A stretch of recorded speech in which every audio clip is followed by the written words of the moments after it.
ओम शांति। हम सभी आत्माएं सदा ही आत्मा हैं और हम सभी आत्माएं सदा ही परमात्मा की संतान हैं। इस रियलिटी को बुद्धि में रखते हुए सारा दिन आत्मा परमात्मा की संतान हूँ इस स्मृति में पाठ बजाना है। और सभी आत्माएं भले विस्मृत हैं लेकिन सभी परमपिता परमात्मा की संतान है। उसी दृष्टि और वृत्ति से देखना है। जैसे भगवान सबको देखते हैं ऐसे मुझे भी सभी को देखना है। इस विधि से दृष्टि वृत्ति कृति को पवित्र बनाने की विधि बताने वाले पवित्रता के सागर परमपिता परमात्मा जी का तहे दिल से धन्यवाद करेंगे और हमेशा आत्मा की स्मृति में रहकर पाठ बजाने वाले व्यक्त ब्रह्मा, अव्यक्त ब्रह्मा, गुप्त बड़ी माँ, big brother, great great grandfather का रोल प्ले करने वाली आत्मा ब्रह्मा जी का तहे दिल से धन्यवाद करेंगे।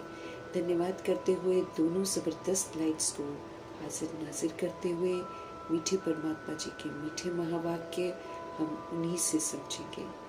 गॉडली स्टूडेंटपन आत्मिक स्थिति में अंतर्मुखी अवस्था में स्थित होकर एक एक बोल को अपने अंदर लेकर जाएंगे, हम समाते जाएंगे और फिर सारा दिन हम उसको अमल में लाएं, ये दुआएं करते जाएंगे।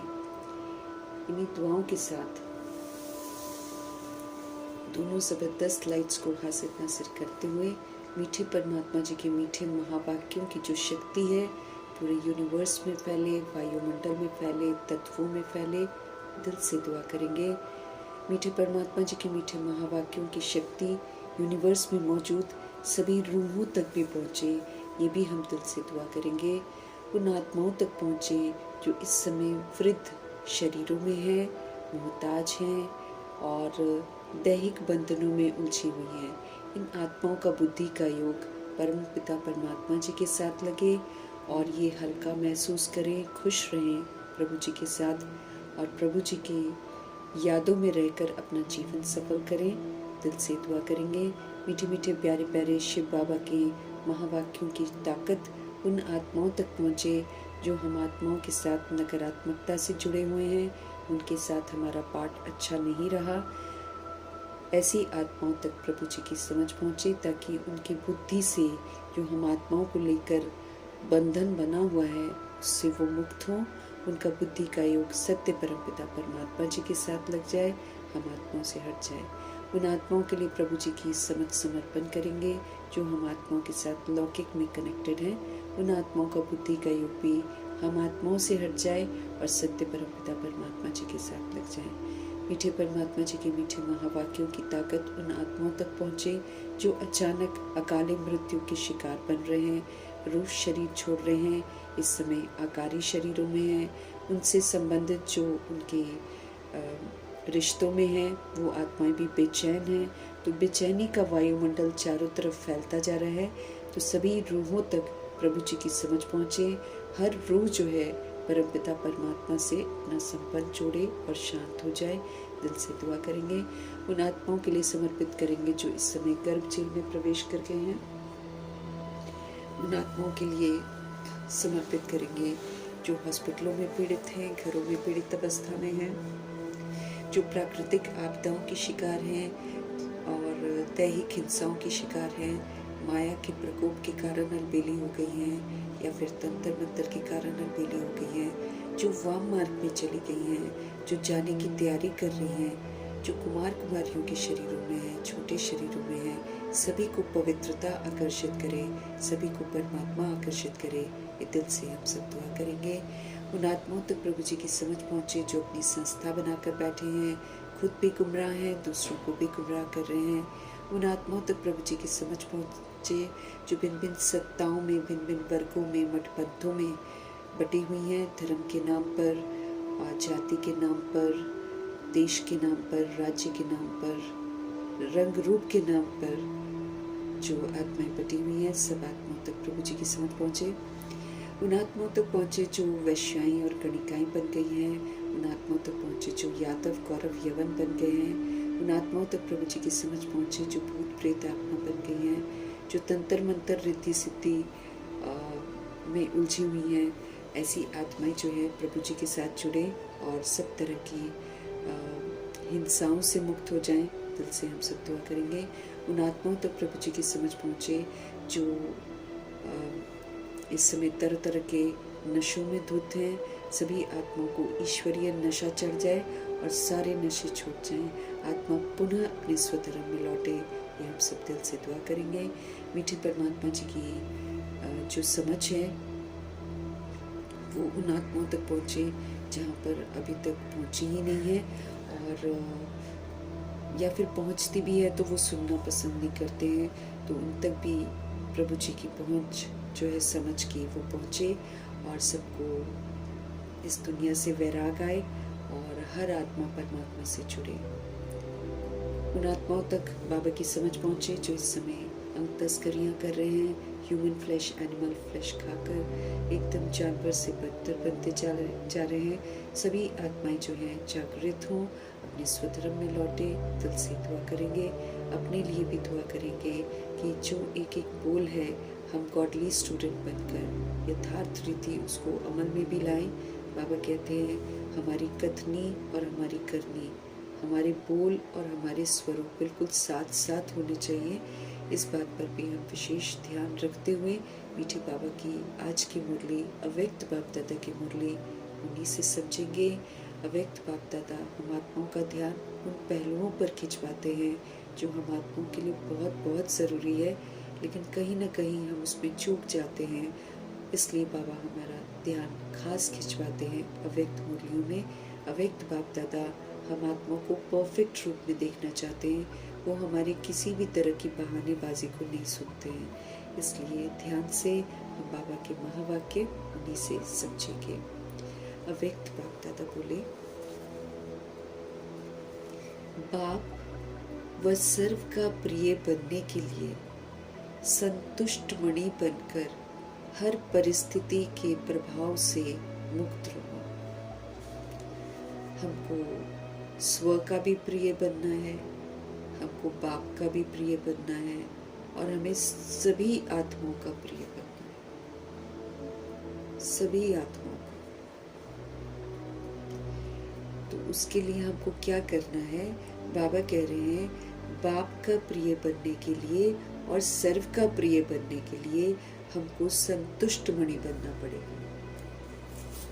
किसी भी सोल से शिकवा शिकायत नहीं करनी है, किसी भी सोल से हमको असंतुष्ट नहीं होना, चाहे वो कैसा भी पाठ हो जाए। इस समय तो सब जंगली हो गए हैं, क्योंकि कलयुग एक जंगल है जिसमें समझ खत्म हो जाती है। तो आत्माएं तो जंगली ही व्यवहार करेंगी, लेकिन हम आत्माओं को समझ मिल रही है कि हमें संतुष्ट मणि बनकर रहना है। हमें संतुष्ट मणि बनकर हर परिस्थिति के प्रभाव से अपने आप को मुक्त रखना है। न परिस्थितियां आएंगी, आत्माएं स्वधर्म के विपरीत पाठ बजाएंगी, लेकिन हमको संतुष्ट रहना है। जब हम संतुष्ट रहेंगे, जब हमारे अंदर किसी को लेकर शिकवा शिकायत नहीं होगी, तभी हम उनकी मदद कर पाएंगे, तभी हम उनको स्मृति दिला पाएंगे, तभी हम उनको परमात्मा से जोड़ पाएंगे। क्योंकि जब हम संतुष्ट रहते हैं सोल्स के साथ, तो वो भी संतुष्ट हो जाती हैं। हम संतुष्ट नहीं होंगे, वो भी कभी भी संतुष्ट नहीं होंगे, उल्टा और तंग करेंगे। इसीलिए प्रभु जी हमको बोल रहे हैं कि 3 सर्टिफिकेट तो हमको लेने ही पड़ेंगे।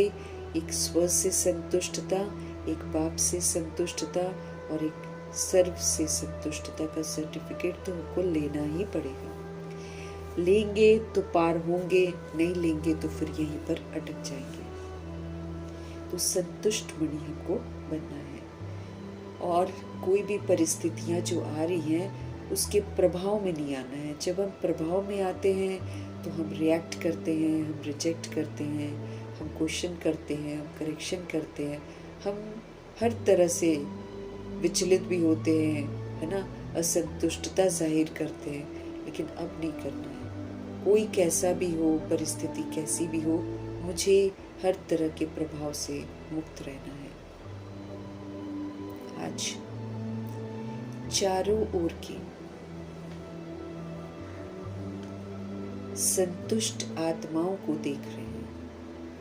बाबा ने आपको संतुष्ट बनने की बहुत विधियां बताई हैं, बहुत सारी मुरलियां चली हैं जिसमें बाबा ने आपको संतुष्ट रहने को कहा है, लेकिन हम कितना बने हैं वो देख रहे हैं बाबा। आज चारों ओर के संतुष्ट आत्माओं को देख रहे हैं। संतुष्ट मणियां चारों ओर अपने मणि की चमक फैला रही हैं। जो संतुष्ट मणियां हैं, जो सभी से संतुष्ट रहती हैं, हर परिस्थिति में संतुष्ट रहती हैं, ऐसी सोल्स जो हैं, संतुष्ट मणियां चारों ओर अपनी मणि की चमक फैला रही हैं। वो जो जागृत अवस्था है, वो जो आत्मा की अवस्था है, उसकी जो चमक है वो चारों ओर फैला रही है। सबसे बड़े से बड़ी स्थिति है ही संतुष्टता की स्थिति। सबसे बड़े से बड़ी स्थिति जो है वो है ही संतुष्टता की। सदा संतुष्ट सभी को प्रिय लगते हैं। जब हम सबके साथ जो जैसा है उससे जब हम शिकवा शिकायत नहीं करते हैं, उसके साथ उसको स्वीकार करते हैं और उसके साथ अच्छा व्यवहार करते हैं, तो जो सदा संतुष्ट होती हैं सोल्स, वो सभी को अच्छी लगती है। बाप को तो प्रिय होती ही हैं संतुष्ट आत्माएं। सदा संतुष्ट वही रह सकता है जिसको सर्व प्राप्ति है, जिसने भगवान से सारी प्राप्तियां कर ली हो, जिसने भगवान से सारे संबंध बना लिए हों, सब कुछ बाबा से लिया हुआ हो, वही आत्मा संतुष्ट रह सकती है। जिसको चाहना होती है कि कोई ऐसा करे, कोई ऐसा करे, कोई ऐसा करे, वो सोल कभी भी संतुष्ट नहीं रहती है। तो सदा संतुष्ट अगर मुझे रहना है तो बाबा कहते वही रह सकता है जिसने सारी प्राप्तियां भगवान से कर ली हों।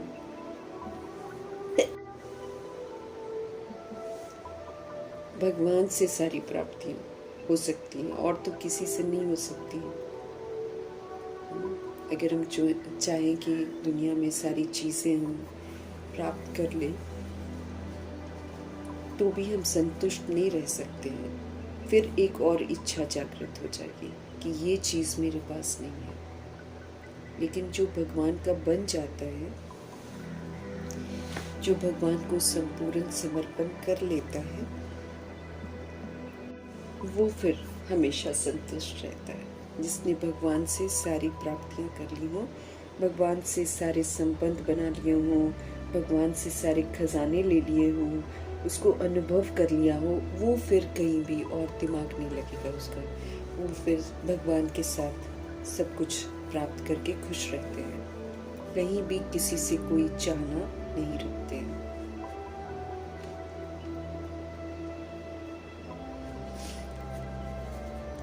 सदा संतुष्ट वही रह सकता है जिसको सर्व प्राप्तियां हैं।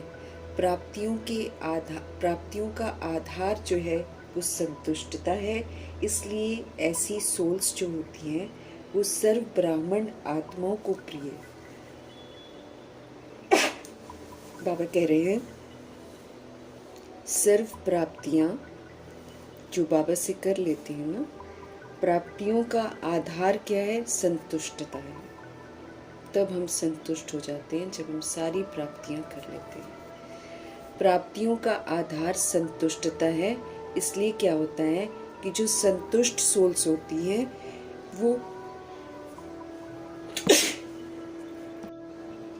जिसको सर्व प्राप्तियां भगवान से हो जाती हैं, जिसको अब और कोई चाहना नहीं रह जाती है, वो प्राप्तियों का आधार जो है वो संतुष्टता है।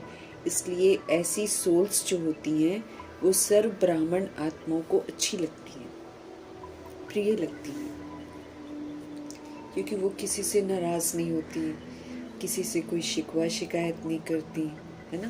तो इसीलिए सर्व ब्राह्मण आत्माओं को वो प्रिय लगती है। सर्व प्राप्तियां अर्थात जो सदा ही संतुष्ट रहता है, उसको दुनिया से या किसी व्यक्ति से कोई चाहना नहीं रहती है, वो हैप्पी है, उसने सब कुछ भगवान से ले लिया, अब उसको किसी से और कुछ चाहिए ही नहीं है। और ये संतुष्टता तभी आती है जब हम भगवान से सारी प्राप्तियां कर लेते हैं। अदरवाइज तो कितना भी हम दुनिया में कर लें, हम कभी संतुष्ट नहीं हो सकते हैं। विनाशी चीजें जो दुनिया की हैं वो हमें कभी भी संतुष्ट नहीं करती हैं, वो विनाशी है ना। अभी ली फिर और चाहिए, फिर और ली फिर और चाहिए, इसी दौड़ में सारी दुनिया भागती है और एक दिन सारा कुछ यहीं पर छोड़कर चली जाती है। भाग इसीलिए रहे हैं, हम ये कर लें, हम वो कर लें, हद में भाग रही हैं। हद की सारी चीजें विनाश हो जाती हैं, छिन जाती हैं, किसी की भी नहीं रहती है। तो एक परमात्मा ही है जो सभी आत्माओं को संतुष्ट कर सकते हैं, बशर्ते सोल परमात्मा की बन जाए और फिर उनकी याद में रहकर सारे खजाने प्राप्त कर ले, है ना। सारी प्राप्तियां भगवान से कर ले। आत्मा संतुष्ट परमात्मा से ही हो सकती है और परमात्मा से मिल रही प्राप्तियों से ही हो सकती है। तो सर्व प्राप्तियां मना सदा संतुष्ट। संतुष्ट आत्मा का वायुमंडल में भी प्रभाव पड़ता है। जो एक कंटेंटेड सोल होती है, संतुष्ट होती है, वो जहाँ भी जाती है ना, तो उसका प्रभाव वायुमंडल पर भी पड़ता है। और सर्व प्राप्तियां हैं परमात्मा की देन। तो परमात्मा की देन का इफेक्ट चारों तरफ पड़ता ही पड़ता है। जिसके पास सारा होगा, वो संतुष्ट होगी, तो उसका प्रभाव जो है वायुमंडल में पड़ता है। फिर वायुमंडल में भी संतुष्टता के वाइब्रेशंस होते हैं। जब तक हम संतुष्ट नहीं हैं, तो फिर हम असंतुष्टता के वाइब्रेशंस फैलाते हैं। हम सोचते हैं ये हो जाए, ये हो जाए, ये हो जाए। अब बाबा ने हमको बोला है, परिस्थितियां भी आएंगी, बेगरी पार्ट भी आएगा, सब कुछ आएगा। हमको कैसे रहना है? संतुष्ट। उसमें हम बोले कि मुझे ये चाहिए, वो चाहिए, तो हम फेल हो जाएंगे। लेकिन कैसी भी परिस्थिति हो, कुछ मिल रहा हो, कुछ नहीं मिल रहा हो, अपने को संतुष्ट रहना। पेपर पास करने, हम भगवान के बच्चे हैं। देहधारी का जो बच्चा है वो कभी भी संतुष्ट नहीं होता, लेकिन जो परमात्मा का बच्चा बनता है वो हमेशा के लिए संतुष्ट हो जाता है। उसको किसी से कुछ नहीं चाहिए, उसे दुनिया से कुछ नहीं चाहिए। जैसे ब्रह्मा जी को किसी भी चीज, कोई भी चीज कहीं भी किसी से नहीं चाहिए थी। उल्टा कोई दे भी जाता तो भी वो लेते नहीं थे। उनको पता भी चल जाता था, वाइब्स आ जाते थे ना, सबके वाइब्स अलग अलग हैं। तो इसीलिए जब तक हम संतुष्ट होंगे नहीं, हम परमात्मा की राहों पर चल नहीं सकते। हम बार बार खींचते हुए कलयुग की चाहनाओं के पीछे तो भागेंगे ही भागेंगे। तो इसीलिए भगवान से सर्व प्राप्तियां करना हमारे लिए बहुत ज़रूरी है, क्योंकि परिस्थितियां नाजुक आ रही हैं। उस समय हम चाह कर भी कुछ नहीं कर सकेंगे। सामने चीज़ें होंगी तो भी हम यूज़ नहीं कर पाएंगे, ऐसा भी होगा ना, क्योंकि प्रकृति सब कुछ जब गंदा कर देगी। अब जैसे लोग 50-50 हज़ार, 60-60 हज़ार का राशन इकट्ठा कर रहे हैं, डर गए हैं। बहुत सारे सिलेंडर्स भी किसी न किसी विधि से इकट्ठे कर रहे हैं। गाड़ियों के लिए पेट्रोल टैंक भर भर के जमा करे जा रहे हैं, इस बात से बिल्कुल अनजान कि ये काम भी नहीं आएगा। तो प्रकृति जब गंदा ही कर देगी सब कुछ, तो चीज़ें मेरे सामने होंगी, लेकिन हम यूज़ नहीं कर पाएंगे। लेकिन अगर हम बाबा से सारी प्राप्तियां कर लेंगे, हम योगी बन जाएंगे, हम पवित्र बन जाएंगे, तो हम गंदा भी सब कुछ हो जाएगा तो भी हम शांत रहेंगे, संतुष्ट रहेंगे। इसी विधि से तो हमको पास होना है। कल भी बाबा ने यही बोला ना, अचल, अडोल, निर्मोही, निर्लोभी, ये मेरी अवस्था होनी चाहिए, अंतर्मुखी अवस्था होनी चाहिए। हम जब बाह्य मुखता होते हैं तब हमको लगता है कि मुझे ये सामान चाहिए, मुझे वो सामान चाहिए, लेकिन जब हम अंतर्मुखी हो जाते हैं, जब हम भगवान के संसार में चले जाते हैं, तो हमें इन चीज़ों की कोई ज़रूरत नहीं है, कोई ज़रूरत नहीं। एक भगवान ही हमको सुकून प्रोवाइड कर सकते हैं विनाश के समय में। एक परमात्मा ही हमको और भी जो मेरी ज़रूरत होगी उसको पूरा कर सकते हैं। और दुनिया की कोई भी चीज़ मनुष्य सोचता है बस दे अभिमान में कि मैं करता हूँ और मैं कर लूँगा, वो उसकी गलत फहमी है, वो कुछ भी नहीं कर पाएगा। वो सोचता कुछ और है, होता कुछ और है। नर चाहत कुछ और, लेकिन होता है कुछ और। बाबा कह रहे हैं सर्व प्राप्तियां मतलब सदा संतुष्ट। संतुष्ट आत्मा का वायुमंडल में भी प्रभाव पड़ता है। उसके आने से वायुमंडल में संतुष्टता के वाइब्रेशंस फैलते हैं। आत्माओं का बुद्धि का योग परमात्मा के साथ लग जाता है।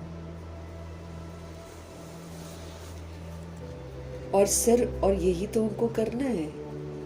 हमको सत्यता में रहना है, हमको दिव्यता को धारण करके वही वायुमंडल तो फैलाना है। संतुष्ट रहकर संतुष्टता का वायुमंडल फैलाना है, ताकि आत्माओं की जो ये व्यर्थ की दौड़ है, ये जो असंतुष्टता है, जो उसको उल्टा कर्म कराने के भी निमित्त बन जाती है, ऐसी आत्माओं को हम संतुष्टता के वाइब्रेशंस का सहयोग दें। यही तो हमको करना है।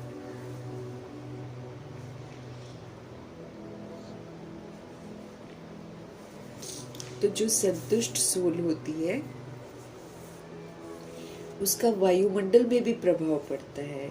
उसका सारी और सर्व प्राप्तियां हैं परमात्मा की देन, इसलिए कभी घमंड भी नहीं होता है, क्योंकि हम जानते भगवान जी से मिला हुआ है, तो विनम्र रहते हैं ना हम। तो सर्व प्राप्तियां हैं परमात्मा की देन। हमें समझ भी मिलती है, हमें उनसे गुणों का खजाना भी मिलता है, हमें उनसे शक्तियों का खजाना भी मिलता है। परमात्मा बाप के द्वारा सर्व शक्तियाँ, सर्व गुण, सर्व खजाने प्राप्त की हुई आत्मा हमेशा संतुष्ट रहती है। अब खजाने हम लिख तो लेते हैं ना कि हमारे पास ज्ञान का खजाना है, गुणों का खजाना है, शक्तियों का खजाना है, वरदानों का है, स्वमानों का है, खुशी का है, संतुष्टता का है।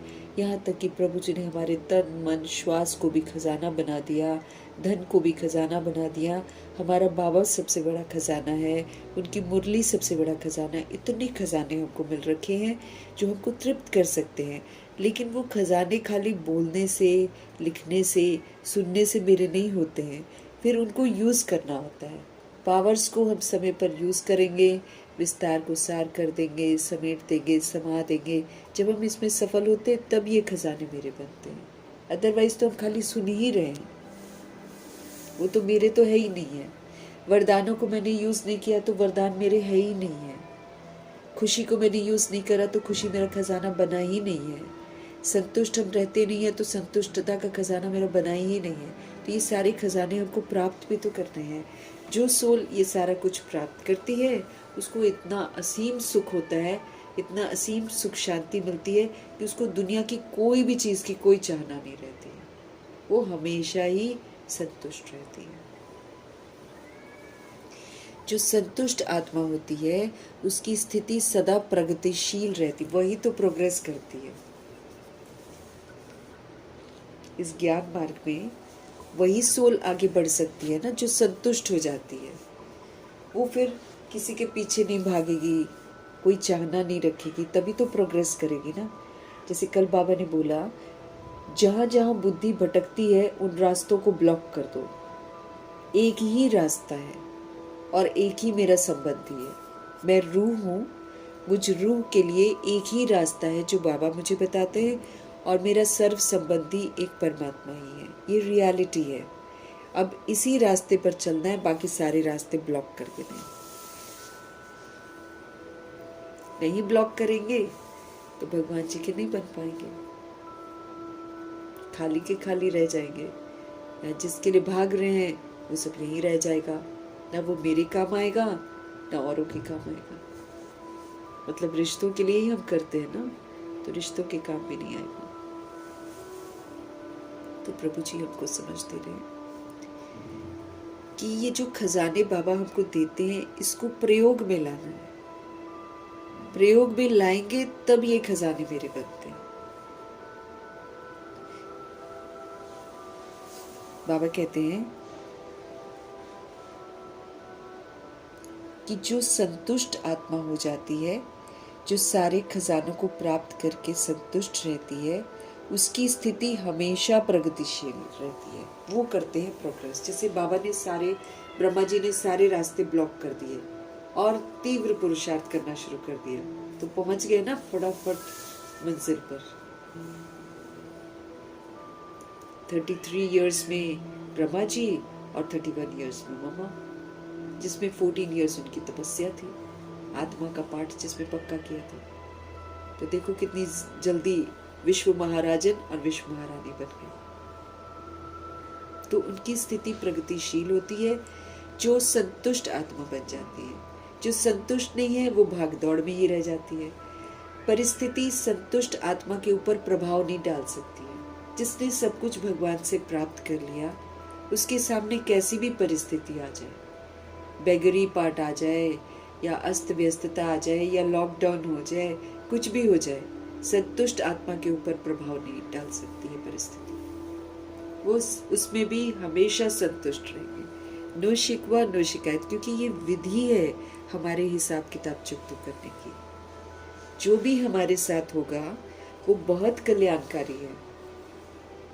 उसमें हमारा हिसाब किताब सेटल होता है, उसमें पता चलता है कि हम कितने अचल अडोल संतुष्ट बने हैं। इसके पेपर होने हैं। तो बाबा हमको समझ दे रहे हैं कि परिस्थिति जो होती है, बाहर से आई हुई परिस्थिति जो होती है, वो संतुष्ट आत्मा के ऊपर प्रभाव नहीं डाल सकती है। क्यों? क्योंकि जहाँ संतुष्टता है वहाँ सर्व शक्तियाँ, सर्व गुण स्वतः ही आ जाते हैं।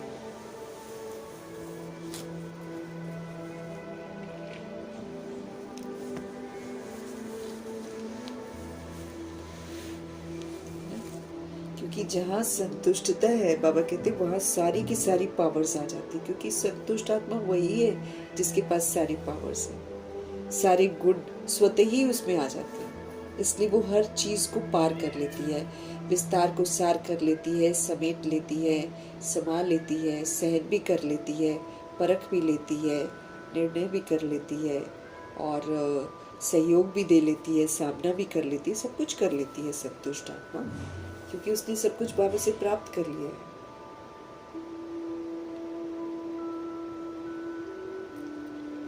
एक संतुष्टता अनेक गुणों को अपना लेती है। एक जब हम सेटिस्फाइड हो जाते हैं तो हम बहुत सारे गुणों को अपना सकते हैं। तो हर एक अपने से पूछे कि क्या मैं सदा संतुष्ट आत्मा रहती हूँ, कि मुझे अभी भी कुछ कुछ चाहिए।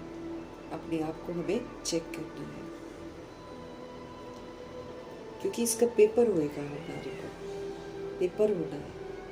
हर तरह की भयंकर से भयंकर परिस्थिति में, हर तरह की गालियों में, बदनामी में, क्या मैं आत्मा बिना शिकवा शिकायत रह सकती हूँ? क्या मैं संतुष्ट रह सकती हूँ? क्या मैं साक्षी होकर सब कुछ देख सकती हूँ? अगर कर सकती हूँ तो फिर हम सहज पार कर लेंगे सारी समस्याओं को। ये क्यों, ये क्या, ये कैसे, ये तो व्यर्थ का दरवाजा है। अब हम जो करते हैं उसकी परिस्थितियां तो आएंगी ही आएंगी। हमारे ही किए हुए कर्मों का रिफ्लेक्शन है, प्रतिबिंब है जिसको बोलते हैं। अब गलती हम करें और फिर हम कहें कि क्यों हो रहा है, तो ड्रामा फिर हमको मारेगा ना। गलती हमने की है, इसलिए हमको शांत रहना है। और कितना सुंदर कल विधि बताई है बाबा ने कि कर्म भोग हो चाहे कोई भी भोग ना हो, उसमें मुझे संतुष्ट रहना है, उसमें मुझे खुश रहना है और उसमें मुझे साक्षी होकर अपने कर्म इंद्रियों से भोगवाना है। खुश रहते हुए कि मेरा कर्जा उतर रहा है, खुश रहते हुए खुशी के संस्कार भी बनाने हैं। तो वर्तमान भी सुहेला, अंत भी सुहेला, भविष्य भी सुहेला। अब दर्द हो जाए मुझे, अब मैं कहूँ मुझे दर्द हो गई, मुझे दर्द हो गई, क्यों हो गई, पहले तो नहीं होती थी, अब क्यों होगी? अगर मैं ऐसा करूंगी तो मैं फेल हूँ। एक तो ये वाली जो समस्या है मेरी दर्द की, ये और बढ़ जाएगी, और दूसरा आगे के लिए कुछ बना ही नहीं। ऐसे कोई गाली देगा, कोई कुछ करेगा, मैं सोचूं क्यों दी मुझे गाली, मेरी तो कोई गलती नहीं है। अब गाली तो पिछले जन्म की वजह से मिल रही है, कर्मा की वजह से। अब उसमें मैं शिकवा शिकायत करूं तो वो व्यक्ति जो गाली दे रहा वो और गाली देगा, प्लस मेरा भविष्य कुछ बना ही नहीं, मैं फिर उलझन में रह गई। अब बाबा कहते हर परिस्थिति में हमको एकदम खुश रहना है। ये जो वरदान बाबा देते ना, सदा खुश, सदा संतुष्ट, सदा शक्तिशाली, सदा प्रेम स्वरूप, सदा आनंद स्वरूप, सदा शक्ति स्वरूप, सदा समझ का स्वरूप, सदा पवित्र स्वरूप, सदा शांत, सारा रहना है हमको। मैं आत्मा हूँ, मुझे सबूत देना है। आत्मा ऐसी ही होती है, चाहे कुछ भी हो जाए, वो हमेशा पवित्र, हमेशा शांत, हमेशा सुखी, हमेशा प्रेम स्वरूप, हमेशा आनंद स्वरूप, हमेशा शक्ति स्वरूप, और हमेशा ये ओरिजिनलिटी है सोल की। इसका मुझे सबूत देना है। सबूत कहाँ देना है? जब विपरीत परिस्थितियां होंगी तब देना है सबूत। सब कुछ अच्छा है तो फिर मैं क्या दिखाऊंगी? सब कुछ गड़बड़ होगा, उसी में तो आपको दिखाना है। तो बाबा कहते हैं आपको दोनों ही करना पड़ेगा। पास्ट का हिसाब किताब खुश होकर चुकतू करना पड़ेगा। खुश रहेंगे तो आगे के लिए खुशियों के संस्कार बन जाएंगे।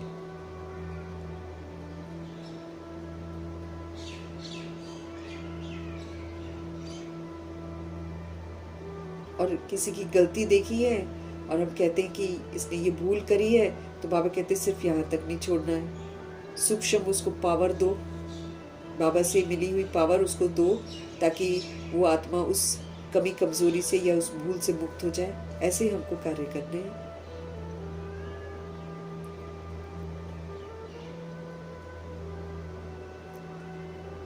तो जो संतुष्ट सोल है वही ज्ञान मार्ग में प्रोग्रेस करती है। जो संतुष्ट नहीं है वो दुनिया की दौड़ में भागेगी, वो प्रोग्रेस नहीं कर सकती। परिस्थिति संतुष्ट आत्मा के ऊपर प्रभाव नहीं डाल सकती है। फिर परिस्थितियां तो सबके पास आनी है, चाहे कोई बाहर की बाह्य मुक्ता रहे, चाहे भाग दौड़ करे, चाहे जितना भी जमा करे, परिस्थिति तो उसके सामने भी आएगी। लेकिन पेपर को कैसे पास करना है? संतुष्ट रह के। उसकी उसने तैयारी करी नहीं, इसलिए वो संतुष्ट नहीं रह पाएगी आत्मा। उस समय भी उसके मन में प्रश्न उठ जाएंगे।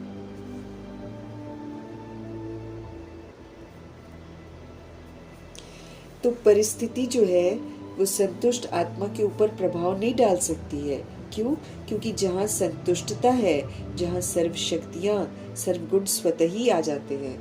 एक संतुष्टता अनेक गुणों को अपना लेती है। तो हर एक अपने से पूछे कि क्या मैं सदा संतुष्ट आत्मा रहती हूँ? संतुष्ट आत्मा सदा सर्व के बाप के समीप और समान स्थिति में रहती है। वो बाप समान रहती है।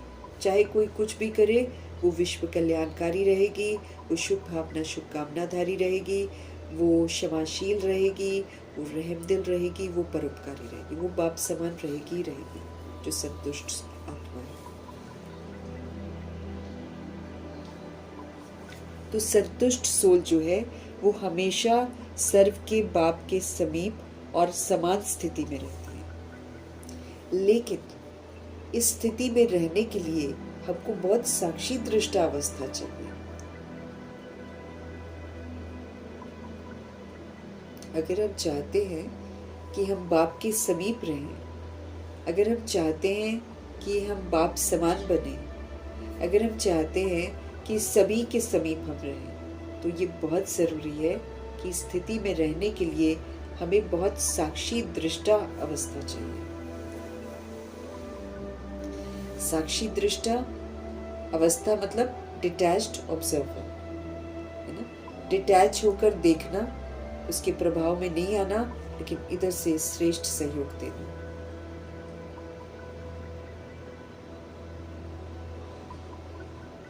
हमारी साक्षी दृष्टा, जैसे कल गुलजार दादी से समझा ना, क्या कह रही थी गुलजार दादी की समाचार सुनती हैं आत्माएं, है ना। तो समाचार सुनती हैं और फिर क्यों क्या कैसे तो चलता है सबका।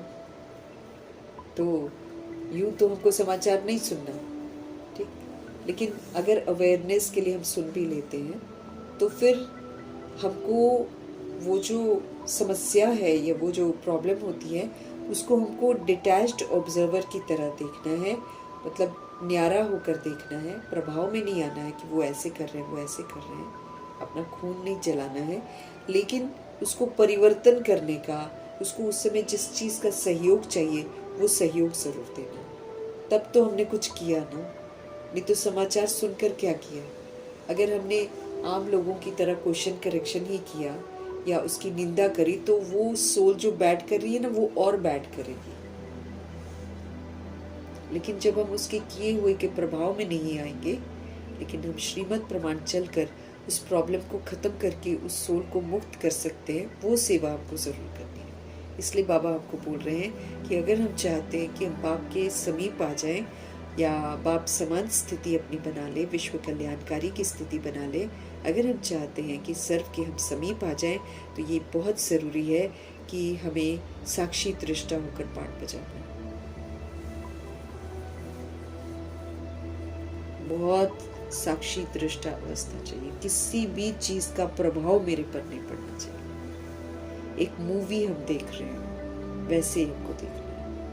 अब मूवी में जिसका जो एक्ट है वो करेगा, तो कर्मों के आधार से जो एक्ट बनी हुई है वो तो सारी सोल्स करेंगी। जिसका जो एक्ट है वो करेगा ही करेगा। हमको क्या करना है उस पर ध्यान देना। बाबा कहते हैं इस स्थिति में रहने के लिए, बाप समान स्थिति में रहने के लिए हमें बहुत साक्षी दृष्टा अवस्था चाहिए, त्रिकालदर्शी अवस्था चाहिए। तीनों काल मेरे को स्पष्ट जो हो रहा है वो पास्ट के कर्मा का परिणाम सामने आ रहा है। अब मुझे क्या करना है, अब मुझे समझना है कि ये मेरा पास्ट का किया हुआ है, मुझे अब दोहराना नहीं है। इसीलिए न रिएक्ट करना है, न रिजेक्ट करना है, न एब्जॉर्ब करना है। मुझे शुभ भावना शुभ कामना से इसको परिवर्तन कर देना, तो फिर आगे के लिए मेरा पार्ट अच्छा हो जाएगा। और फिर जो हम अभी कर रहे हैं वो पास्ट भी हो जाएगा, फिर से मेरे पास अच्छा वाला पार्ट आएगा। अभी वाला जो पार्ट है वो हमको अच्छा नहीं लगता है, जो पिछला आता है ना, हमारे सामने समस्याएं आती हैं, परिस्थितियां आती हैं, ये हमको अच्छी नहीं लगती हैं। लेकिन जब हम त्रिकालदर्शी बनते हैं तो हमें समझ आता है कि मेरा ही किया हुआ सामने आ रहा है। कहीं ना कहीं हम निमित्त बने हैं ऐसी सिचुएशंस के, तो वो आ रहा है। तो मैं शांत रहूं, स्थिर रहूं, संतुष्ट रहूं, स्वीकार करूं, और फिर आगे के लिए हमको ध्यान रखना है ना।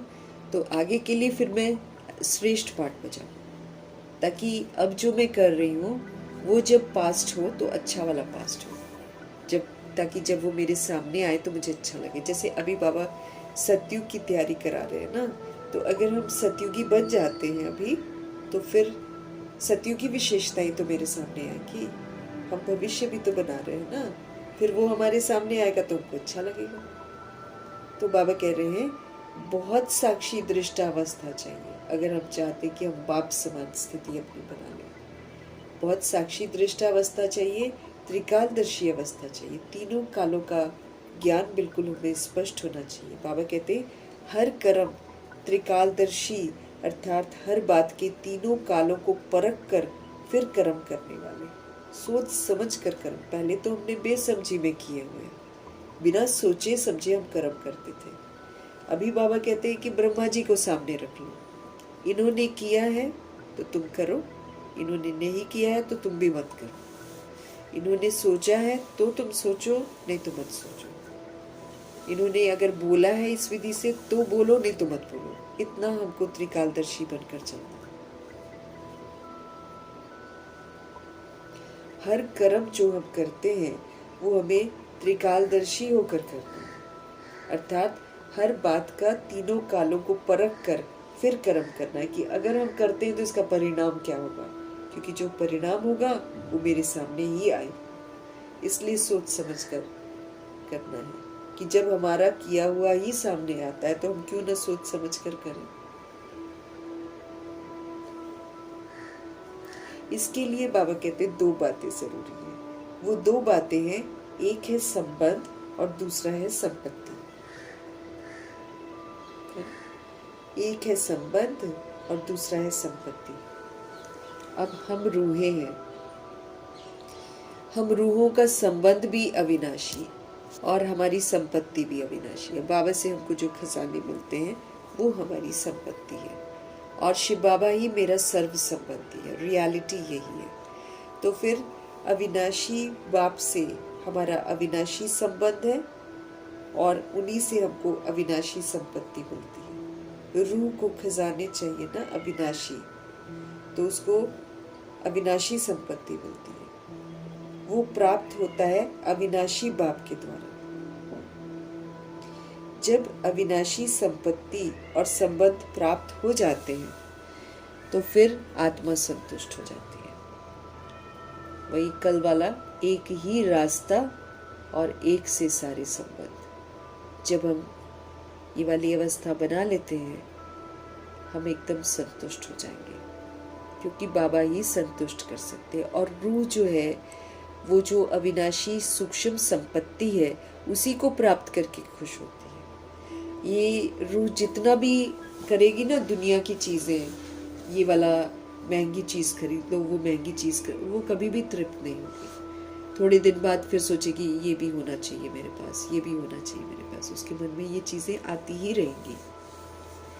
तो रूह को संतुष्ट करने वाला सिर्फ और सिर्फ शिव बाबा है और उनसे मिल रही जो संपत्ति है वो रूह को सुकून देती है। फिर रूह की दौड़ जो होती है वो खत्म हो जाती है, वो फिर बाबा की बन जाती है। तो हम रूहों का संबंध भी अविनाशी है। वो हमारे परमपिता परमात्मा हमारे सर्व संबंधी हैं और उनसे मिल रही संपत्ति खजाने वो भी अविनाशी हैं। वो प्राप्त होते किसके द्वारा? अविनाशी बाबा के द्वारा। तो जब अविनाशी संपत्ति और अविनाशी संबंध प्राप्त हो जाते हैं तो फिर आत्मा क्या हो जाती है? आत्मा सदा संतुष्ट हो जाती है और बाप की सर्व आत्माओं की अति प्रिय हो जाती है। जो संतुष्ट हो जाती है वो फिर भरपूर होती है ना। फिर जहाँ भी जाती है उसके वाइब्स दूसरी सोल तक पहुँचते हैं। फिर वो किसी से कोई शिकवा शिकायत नहीं करती है, सभी के साथ संतुष्ट रहती है। तो फिर उसको सब कुछ प्राप्त हो जाता है ना। तो बाबा कहते हैं अविनाशी बाप, अविनाशी उनके साथ रूह का संबंध और अविनाशी उनसे संपत्ति की प्राप्ति। तो अविनाशी बाप के द्वारा जब अविनाशी आत्मा को सब कुछ मिल जाता है ना, संपत्ति और संबंध जब प्राप्त हो जाते तो आत्मा हमेशा के लिए संतुष्ट हो जाती। तो आत्मा सदा संतुष्ट और बाप की सर्वात्माओं के प्रति भी प्रिय हो जाती है। कोई भी परिस्थिति, दुनिया की कोई भी परिस्थिति माया के रूप में आती है तो घबराते नहीं है। जो संतुष्ट सोल होती है ना, वो कोई भी परिस्थिति जो है वो माया के रूप में जब आती है तो संतुष्ट आत्मा कभी भी घबराती नहीं है। जैसे दादियां कभी भी घबराती नहीं थी और संतुष्ट कितनी थी, उनको कुछ नहीं चाहिए था। तो कोई भी परिस्थिति माया के रूप में आती है तो फिर संतुष्ट आत्मा घबराती नहीं है, बल्कि ऐसे महसूस करती है जैसे बेहद के पर्दे पर मिकी माउस का खेल चल रहा है। वो तो खेल समझती है।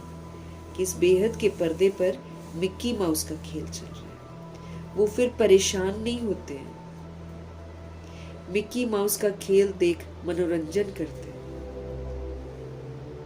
वो कभी भी परेशान नहीं होते हैं, वो मिक्की माउस का खेल देखकर मनोरंजन करते हैं।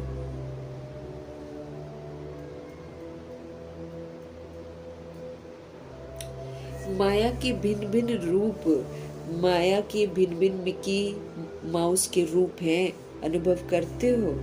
क्या आपको लगता है कि ये कार्टून शो चल रहा है? कार्टून शो ही है ना।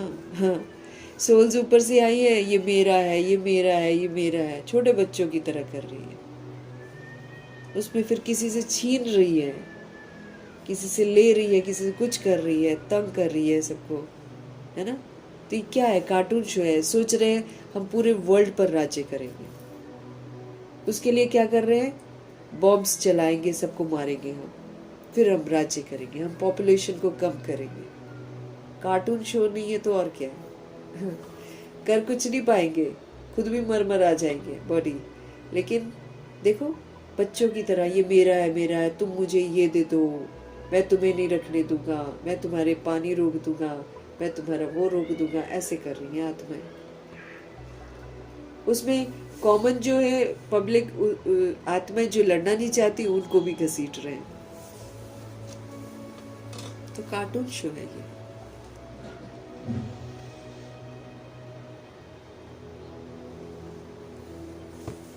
तो ये मिक्की माउस का खेल चल रहा है बेहद के पर्दे पर। वो फिर परेशान नहीं होते, मिक्की माउस का खेल देख मनोरंजन करते, माया के भिन्न भिन्न रूप को भिन्न भिन्न मिक्की माउस के रूप में अनुभव करते। ये जो माया के तरह तरह के रूप है ना, इसको तरह तरह के मिक्की माउस के रूप में अनुभव करते। ऐसी स्थिति का अनुभव बाप द्वारा सभी को प्राप्त करना ही है और किया भी है। ये अनुभव होना चाहिए कि मिक्की माउस का खेल चल रहा है। ऐसी स्थिति का अनुभव बाप द्वारा सर्व को प्राप्त करना ही है और किया भी है ना। सब बंदर मिसल हरकतें हैं, छीना झपटी है, बंदर पना ही तो है। रावण बन गए हैं, असुर बन गए हैं सब। बाप दादा देखते हैं, निर्भय एकाग्र बुद्धि बनकर विजयी आत्माएं कोई भी परिस्थिति में डगमग नहीं होती हैं। बाप दादा देखते हैं कि निर्भय एकाग्र बुद्धि बनकर विजयी आत्माएं कोई भी परिस्थिति में डगमग नहीं होती हैं। अब हमको कल भी बाबा ने बोला है, हमको निर्भय बनना है, हमको निर्मोही बनना है, हमको निर्लोभी बनना है, किसी भी तरह का लोभ नहीं रखना, हमको निर्भय बनना है, हमको निर्वैर बनना है, ऐसा हमको बनना है। तो बाप दादा देखते हैं, निर्भय एकाग्र बुद्धि बनकर जो विजयी आत्माएं हैं ना, वो कोई भी परिस्थिति में डगमग नहीं होती। हमको अपने आप को चेक करना है। हमारा रोज परिस्थितियों का पेपर होता है। क्यों? क्योंकि अंतिम में जो परिस्थितियां हैं वो बहुत विकराल है। उसके पहले हमको अपनी परिपक्व अवस्था बनानी है, बाबा की यादों में रहना है और संतुष्ट रहना है, चाहे कुछ भी हो जाए।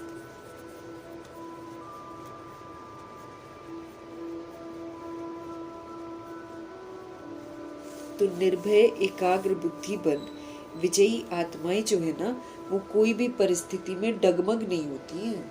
वो डरती नहीं है और विचलित भी नहीं होती, शांत रहती है, स्थिर रहती है। कितने उदाहरण हैं दादियों के। ब्रह्मा जी के तो नंबर 1 थे वो तो बिल्कुल अकेले सबसे पहले चलने वाली आत्मा है। 100 तरह के पेपर उनके सामने आए, उनका तो सारा जहान दुश्मन बन गया था, लेकिन वो कभी भी डरे नहीं है। एकाग्र बुद्धि रहे भगवान के साथ और हर पेपर में पास कर रहे। विजयी आत्मा है वो तो कोई भी परिस्थिति में वो डगमग नहीं हुए। जो बाप की हर बच्चे में शुभ आशा है कि हर बच्चा जो है ना, वो सदा विजयी बन बाप को अपना विजय का स्वरूप दिखावे, तो हर एक अपने से पूछे, मैं कौन? बाबा की ये चाहना है कि जो उनके बच्चे बनते हैं उनसे शुभ आशा है बाबा को कि हर बच्चा जो है ना वो हमेशा विजयी बने और बाप को अपना विजय का स्वरूप दिखावे, सदा विजयी बने और बाप को अपना विजय का स्वरूप दिखावे। तो हर एक अपने से पूछे कि मैं कौन। बाप दादा ने पहले भी हमको सुनाया है कि कभी कभी का शब्द जो है ना समय प्रमाण अभी ब्राह्मण डिक्शनरी से समाप्त कर दो। हम कहें कि बाबा कभी कभी हमारी हार हो जाती है, हमको ऐसा नहीं बोलना है। तो बाप दादा ने पहले भी सुनाया है कि कभी कभी का शब्द समय के प्रमाण अभी ब्राह्मण डिक्शनरी से बिल्कुल समाप्त हमको कर देना है। जब बाप से हमको सदा का वर्षा लेना है तो फिर हर प्राप्ति सदा प्राप्त होनी चाहिए ना, क्योंकि बाप के दिल की आशाओं को पूर्ण करने वाले आशाओं के दीपक हैं। तो जब बाप से सदा का वर्षा हमको लेना है ना तो हर प्राप्ति जो है हमको सदा प्राप्त होनी चाहिए। क्यों? क्योंकि बाप के दिल की आशाओं को पूर्ण करने वाले हम सभी कौन हैं? हम सभी आशाओं के दीपक हैं।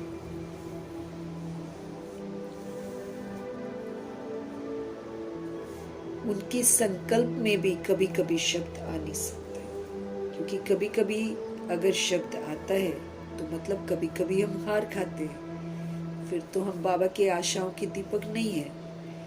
उनके संकल्प में भी कभी कभी शब्द आ नहीं सकता। क्यों? सदा बाप के साथ और बाप के साथ ही है ना वो हमेशा बाबा के साथ रहते हैं और बाबा का जो कार्य है उसमें साथी बन जाते हैं।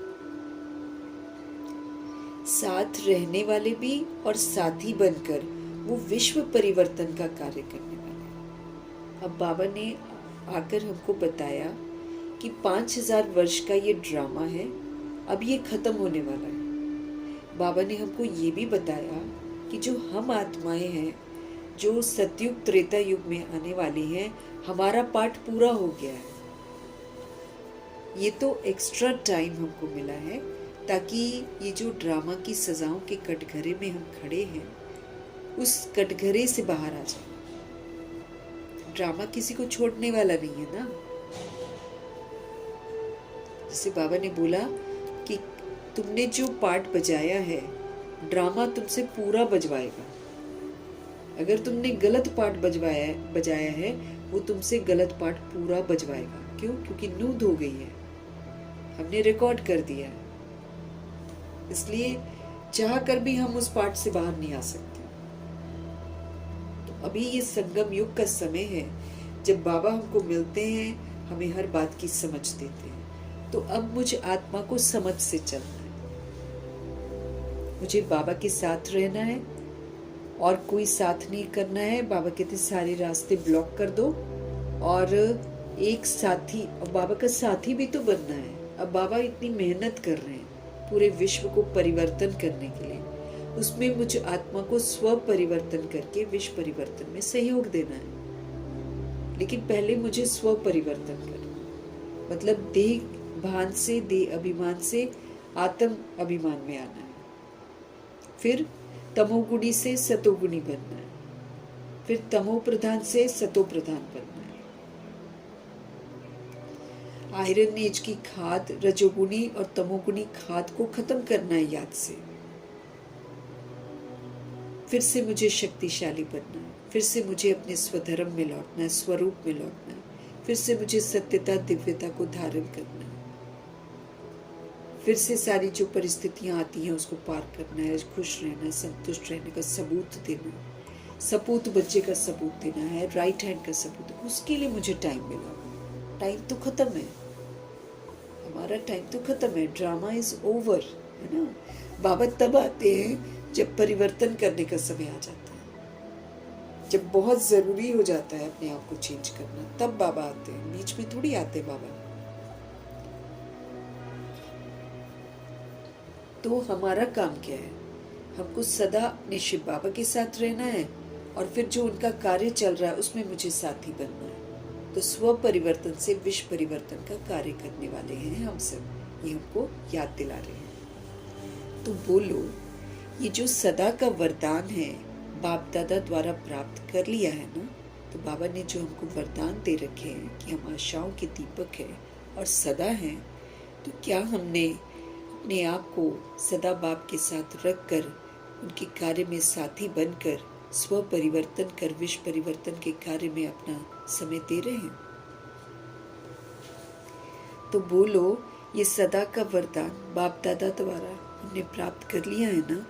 ये तो जन्म लेते ही बाप दादा हर बच्चे को सदा यही वरदान देते हैं, सदा योगी भव सदा पवित्र भव। बस इस वरदान को हमको पूरा करना है। बाकी हम इतना इकट्ठा कर लें, ये वर्ल्ड वॉर लगेगा, हम ये कर लें, हम वो कर लें, ये तो सोचना ही नहीं है कि हम स्थूल चीजें इकट्ठा कर लें। हमको इस पर ध्यान देना है, हमेशा पवित्र, हमेशा योगी। बस जो सोल ये बन जाएगी, उसको किसी चीज की भूख और प्यास लगेगी नहीं। उल्टा जिनको लगी होगी उनकी भूख और प्यास भी ये लोग मिटाएंगे। इसीलिए ज्ञान मार्ग में सबसे पहला वरदान यही है, सदा पवित्र सदा योगी, एक के साथ सारे संबंध, एक से सारी प्राप्तियां और प्योरिटी तो ऑफ कोर्स दैहिक पंच समाप्त, एक बाप दूसरा न कोई, प्योरिटी। उसमें क्या बोला था बाबा ने परसों, सत्यता और दिव्यता, ये है प्योरिटी। अगर मैं आत्मा बनकर पाठ बजा रही हूं तब मैं पवित्र हूं, और फिर आत्मा का स्वधर्म सतोगुणी स्वधर्म, तो मैं पवित्र। दिव्यता, फिर मैं आत्मा अनादि और आदि विशेषता वाली हूं ना, ये मेरी रियलिटी है। तो अनादि सतोगुणी और आदि सतयुगी यानी कि दिव्यता। तो जिस दिन हमारे अंदर में सत्यता और दिव्यता होगी, उस दिन हम पवित्र आत्मा कहलाएंगे। रियलिटी में रॉयल्टी है ना। लेकिन जब तक हम अपने को रूह समझ ही नहीं रहे हैं और रूह समझकर पाठ नहीं बजा रहे हैं, तब तक तो हम अपवित्र हैं। तो पवित्र भव योगी भव, ये बहुत गहरा विषय है जिसको गहराई से समझा रहे हैं भगवान जी। इसको बड़ी गहराई से समझकर फिर हमें अपनी अवस्था वैसी बनानी है, सदा योगी और सदा पवित्र की।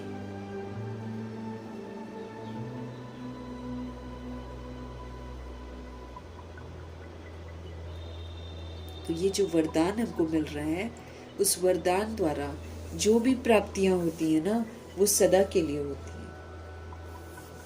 कभी कभी नहीं। तो सभी बच्चे सदा के अधिकारी हैं, क्योंकि बाप का हर बच्चे से, चाहे वो लास्ट बच्चा ही क्यों ना हो, 16,108,33 करोड़वा जो बच्चा होगा वो ही क्यों ना हो, चाहे लास्ट बच्चा है, लेकिन बाप को हर बच्चे से दिल का प्यार है। क्यों? क्योंकि जो बड़े बड़े लोग हैं ना, वो अपने को बड़ा समझदार समझते हैं, वो भी बाप को पहचान नहीं सके। आजकल के जो विद्वान हैं, पंडित हैं, वो भी भगवान को नहीं पहचान पाए। लेकिन ये जो 16,108,33 करोड़वा वाला बच्चा है, उसने भगवान को पहचान लिया है और कहा है मेरा बाबा। इसलिए बाबा को एक एक बच्चा प्यारा है। लेकिन बाप दादा के लास्ट बच्चे ने बाप को पहचान लिया, दिल से कहते हैं मेरा बाबा। इसलिए बाप का हर बच्चे से अविनाशी प्यार है। इसलिए हर बच्चे को बाप का वरदान है। बच्चे चाहे नंबरवार हैं, सारे के सारे एक जैसा तो कोई नहीं है।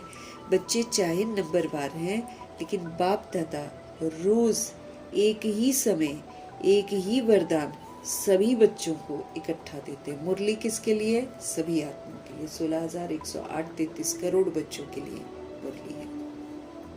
यूं तो सारे जहान के लिए है, लेकिन 16,108,33 करोड़ आत्माएं जो बाबा की मुरली पढ़ती हैं, वो पढ़कर परिवर्तन करके पूरे वर्ल्ड की 800 करोड़ आबादी को सहयोग देती है, उनको जागृत करती है अपनी जगी हुई अवस्था से।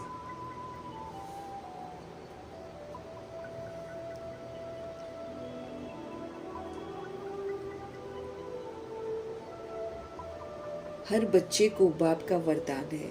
बच्चे चाहे नंबरवार पुरुषार्थ करते हैं, जैसा पुरुषार्थ नहीं करते हैं, लेकिन बाप दादा रोज एक ही समय पर एक ही वरदान सभी बच्चों को इकट्ठा देते हैं। बाप दादा का हर बच्चा नंबरवार भले है, लेकिन मेरा बाबा कहा तो हर रोज वरदान के अधिकारी बन गया। बाप दादा का हर बच्चा नंबरवार भले है, लेकिन मेरा बाबा जब कहता है तो हर रोज वो वरदान का अधिकारी बन गया। अब इस अधिकार को प्राप्त करना है। अगर वो सुन लेता है बाबा से वरदान तो अधिकारी आत्मा है। अब उस वरदान को फलीभूत करना है हमें, उसको अपना बनाना है हमें।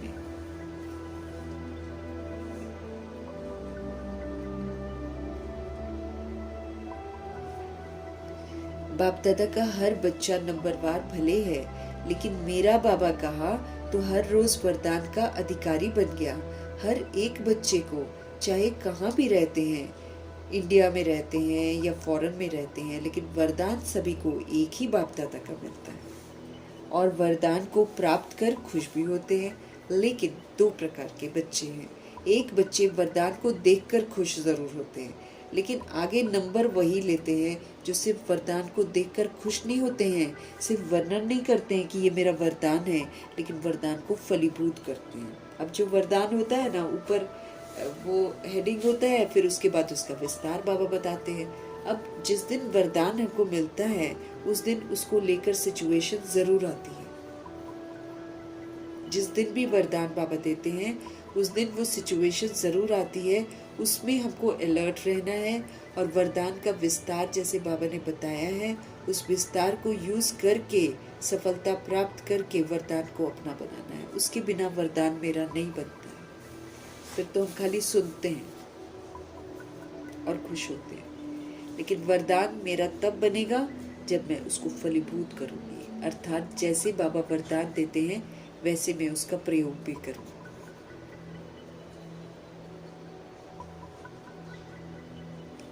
वरदान से लाभ लेकर वरदान का फल निकालते हैं।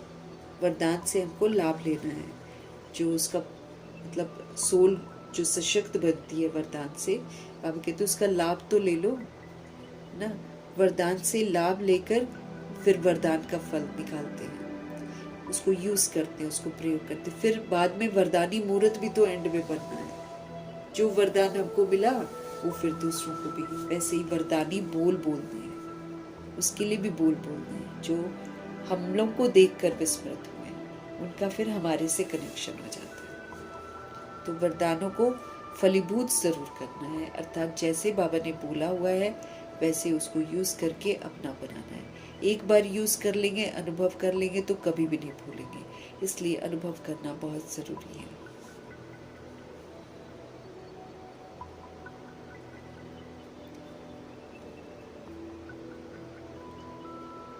बाबा कहते हैं वरदान से लाभ लेकर वरदान का फल निकालते हैं। बीज है वरदान, लेकिन बीज को फलीभूत नहीं करेंगे तो फल नहीं निकालेंगे।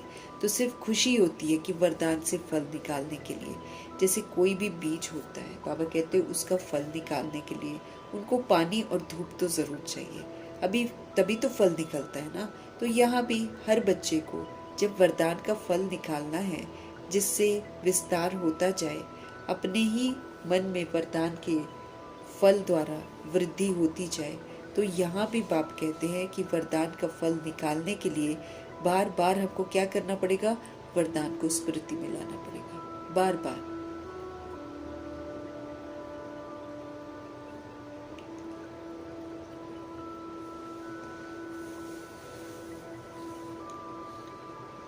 अपने ही मन में। तो यहाँ भी हर बच्चे को जब वरदान का फल निकालना होता है जिससे विस्तार होता जाए, तो अपने ही मन में वरदान के फल के द्वारा वृद्धि होती जाए। तो यहाँ भी बाप कहते हैं कि वरदान का फल निकालने के लिए बार बार वरदान को स्मृति में लाओ, स्मृति स्वरूप की स्थिति में स्थित रहो। फिर जो वरदान की स्मृति है उसको प्रैक्टिकल में यूज करके उसका स्वरूप बन जाओ।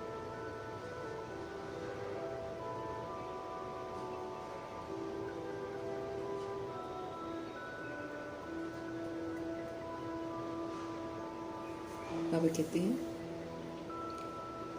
बार बार वरदान को स्मृति में लाओ, फिर आप उसका स्वरूप बन जाओगे। तो स्मृति स्वरूप की स्थिति में स्थित रहो। बार बार सिमरन नहीं, लेकिन स्मृति, ये है पानी देना। खाली सिमरन नहीं करना है, जैसे सिमरन करते ना, वाहिगुरु वाहिगुरु वाहिगुरु वाहिगुरु सिमरन करते, समझते कुछ नहीं है ना।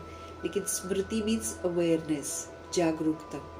तो स्मृति ये है पानी देना, और स्वरूप में स्थित होना ये है धूप लगाना। जो बाबा ने वरदान की स्मृति दी, उस स्मृति को अपनी बुद्धि में रिवाइज करना, मतलब पानी देना। और फिर जब हम उसका स्वरूप बन जाते हैं, उस स्वरूप में स्थित हो जाते हैं, तो ये है धूप लगाना।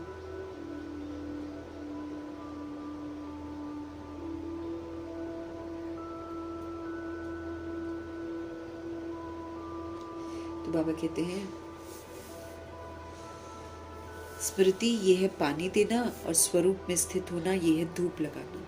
तो ये फलीभूत होने से स्वयं में भी बहुत शक्ति भरती है, और दूसरे को भी उस फल द्वारा शक्ति का अनुभव हम करा सकते हैं। जब हम खुद यूज करेंगे, जब वरदान को हम अपना बनाएंगे, तो मेरे अंदर भी पावर आएगी, और जब मेरे अंदर पावर आएगी तो मैं इसका फल जो है द्वारा शक्ति का अनुभव मैं दूसरों को भी करा सकती हूँ।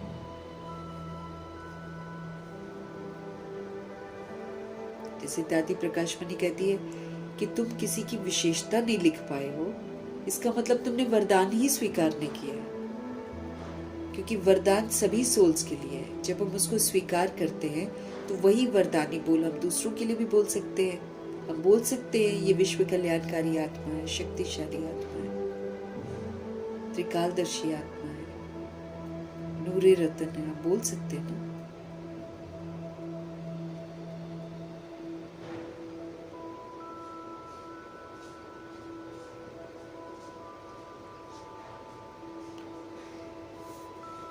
बाप दादा अभी क्या चाहते हैं हमसे, क्योंकि बाप दादा कुछ समय से लेके समय की हमको वार्निंग तो दे ही रहे हैं। अब तो दादियां भी अव्यक्त हो गई हैं, समय तो समीप आ ही गया है। हर बच्चे की पढ़ाई की रिजल्ट का समय अचानक आएगा। अब हम आत्माएं हैं, हमारे अलग अलग पेपर हैं। हम जब शरीर छोड़ेंगे सबका अलग अलग अपना टाइम होगा। तो इसलिए बाबा हमारा ध्यान खिंचवा रहे हैं कि समय तो कभी भी समाप्त हो सकता है। अभी हम सोचेंगे कि हम इतना कर रहे हैं, ये कर रहे हैं, वो कर रहे हैं। जरूरी थोड़ी है कि कोई खा पाता है या ले पाता है, यूज भी नहीं कर पाती है कई सोल्स। तो कई सोल्स कुछ बनाती हैं, इतने शौक से बनाती हैं, उसको यूज भी नहीं कर पाती, यूज कोई और करता है, ऐसा भी होता है। तो हमारा जो समय है ये तो अचानक आना है। हर बच्चे की जो पढ़ाई हम जो पढ़ रहे हैं बाबा से, इसकी जो रिजल्ट का समय है ना, वो अचानक आना है। अचानक पेपर आएंगे, उसमें हम अचल रहते हैं, अडोल रहते हैं, निर्भय रहते हैं, कैसे रहते हैं, उसका चेकिंग होगा। कितना पवित्र बने हैं, कितना योगी बने हैं, कितना बुद्धि का भटकाव है, कितना एकाग्र है, सब कुछ चेक होगा।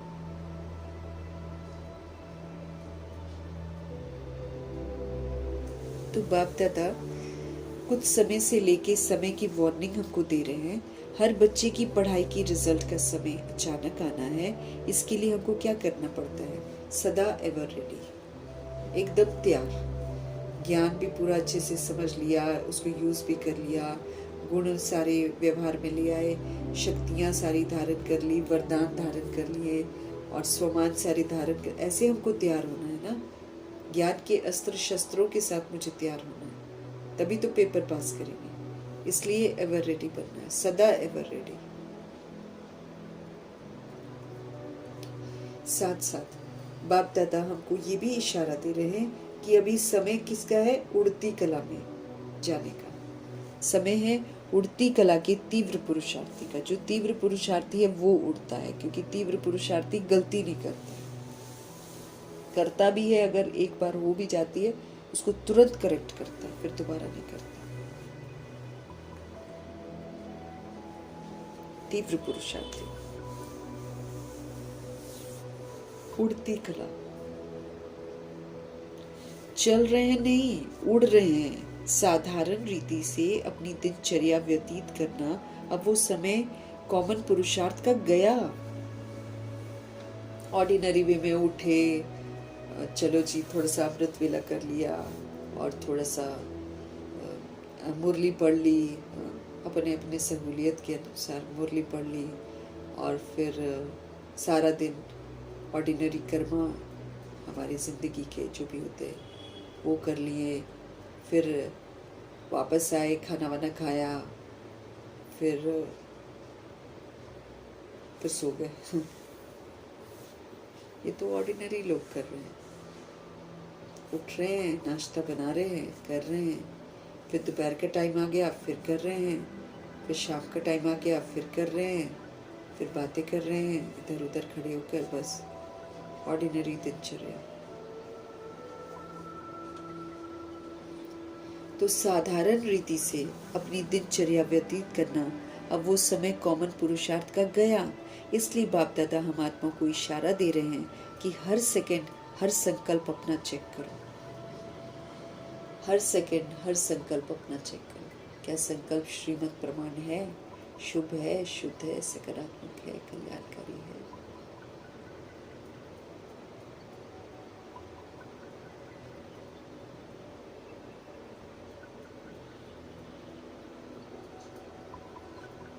बाबा कह रहे हैं एवर रेडी रहना है। ऑर्डिनरी वे में हम नहीं रह सकते। अब तो बाबा कह रहे हैं आप अपने हर सेकंड को, हर संकल्प को चेक करो कि क्या ये बाप समान है। जैसे ब्रह्मा जी ने एक एक सेकंड सफल किया, उन्होंने एक एक संकल्प सफल किया, तो हमको चेक करना है। मानो अपना तीव्र पुरुषार्थ न कर 1 घंटा हमने साधारण पुरुषार्थ किया, और 1 घंटे में ही अचानक अगर फाइनल पेपर का टाइम आ गया तो अंतमति सुगति, वो 1 घंटे का साधारण पुरुषार्थ कितना नुकसान कर देगा। बाबा कहते हैं सपोज करो कि आप अलर्ट होकर चलो करते हो, ठीक है, मानो अपना तीव्र पुरुषार्थ न करके आपने फिर बीच में क्या किया, आपने 1 घंटा साधारण पुरुषार्थ किया, ठीक, और साधारण पुरुषार्थ में रहे, और उसी साधारण पुरुषार्थ के 1 घंटे में आपके अचानक पेपर आ जाए, फाइनल पेपर अचानक आ जाए, तो उस समय क्या होगा आपका। आप तो ऑर्डिनरी वे में कर्मा कर रहे हो, तो जो स्थिति उस समय की होगी उसी के अनुसार फिर अंतमति सुगति होगी ना हमारी। वो 1 घंटे का साधारण पुरुषार्थ कितना नुकसान कर देगा आपका। तो हमको पल पल अलर्ट रहना है, बाबा कहते हैं पल पल।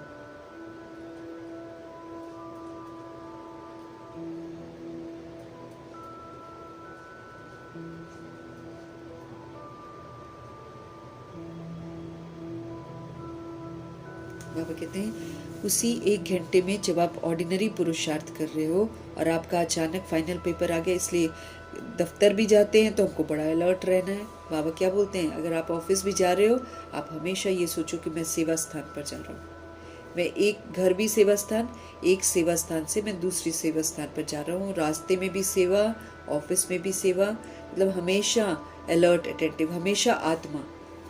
अब सपोज करो आत्मा नहीं बनकर हम बॉडी कॉन्शियस होकर पाठ पे जा रहे हैं, उसी समय मेरा अंतिम, क्योंकि पेपर तो कहीं भी हो रहा है, पेपर कहीं भी हो रहा है, किसी का भी।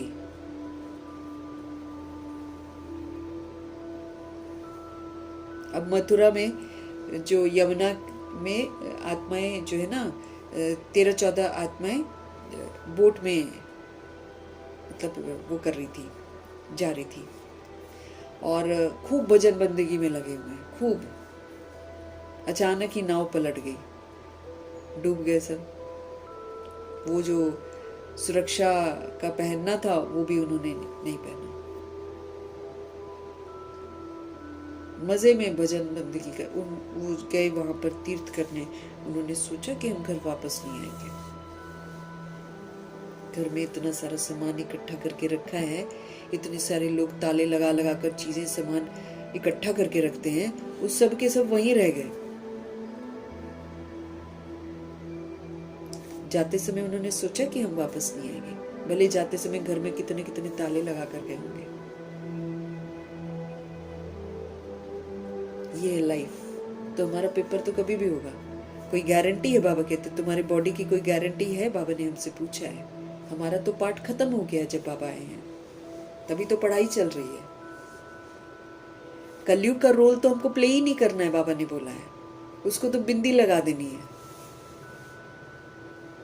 रोजी रोटी भी कमाते हुए हमको अपना जो अलौकिक पाठ है उसको बजाना है। अलौकिक विधि से निमित्त मात्र हमको रोजी रोटी कमानी है, निमित्त मात्र। उसमें हमको देखना है कि क्या मैं सोल कॉन्शियस रहती हूँ। अब सोल बाहर गए हैं, वापस ही नहीं आए हैं, मेरा अंत वहीं पर हो गया, तो उस समय की मेरी अवस्था ही तो मेरा अंतमति सुगति कराएगी। क्योंकि बाबा इसलिए हमको बोलते हैं सारे आधार टूट जाने हैं। आधार मत बनाओ किसी को भी, सारे आधार, 50,000 का राशन इकट्ठा कर लो चाहे कुछ कर लो, सारे आधार टूट जाने।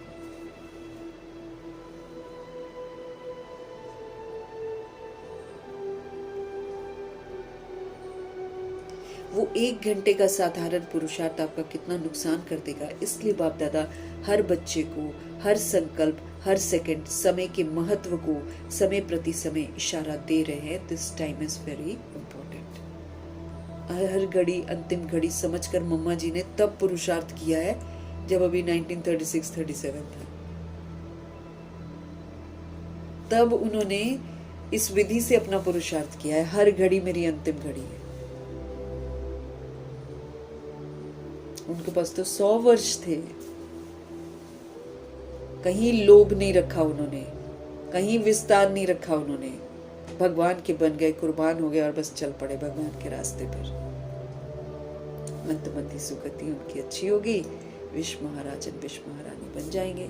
कलयुग को तो बाबा ने पीठ करने को बोला है और निमित्त मात्र रोजी रोटी कमाने को बोला। निमित्त मात्र, जरूरत के लिए, बस जितना जरूरत है उतना ही हमको चाहिए।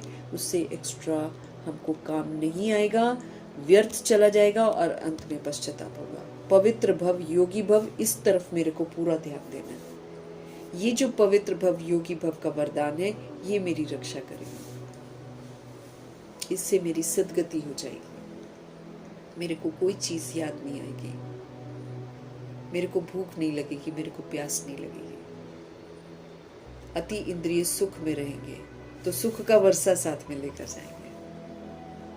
हिसाब किताब भी सेटल करना है, खुश भी रहना है। क्यों? खुशी के संस्कार लेकर जाने। खुश रहेंगे, हिसाब किताब चुकतू करेंगे तो भगवान मदद कर देंगे, दर्द नहीं होने देंगे। लेकिन दुखी होंगे, परेशान होंगे, फिर मेरा हिसाब किताब और बढ़ गया, वो दुख और ज्यादा बढ़ जाएगा। और वो तो बढ़ा ही बढ़ा, लेकिन मैंने भविष्य के लिए कुछ जमा ही नहीं किया।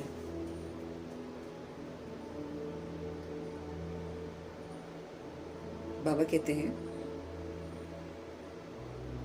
बाप दादा हर बच्चे को, हर संकल्प, हर सेकंड समय के महत्व को समय प्रति समय इशारा दे रहे हैं। हलचल के समय अचल रहने का पुरुषार्थ तीव्र पुरुषार्थी ही कर सकते हैं। हलचल तो होगी और भयंकर होगी, विकराल होगी। हलचल विकराल होगी। 5 तत्व एक साथ हमला करेंगे तो हम इमेजिन कर सकते हैं ना कि क्या होगा। दिमाग ही इधर उधर हो जाएगा अगर हमने तैयारी ना की होगी तो। और कभी भी होगा।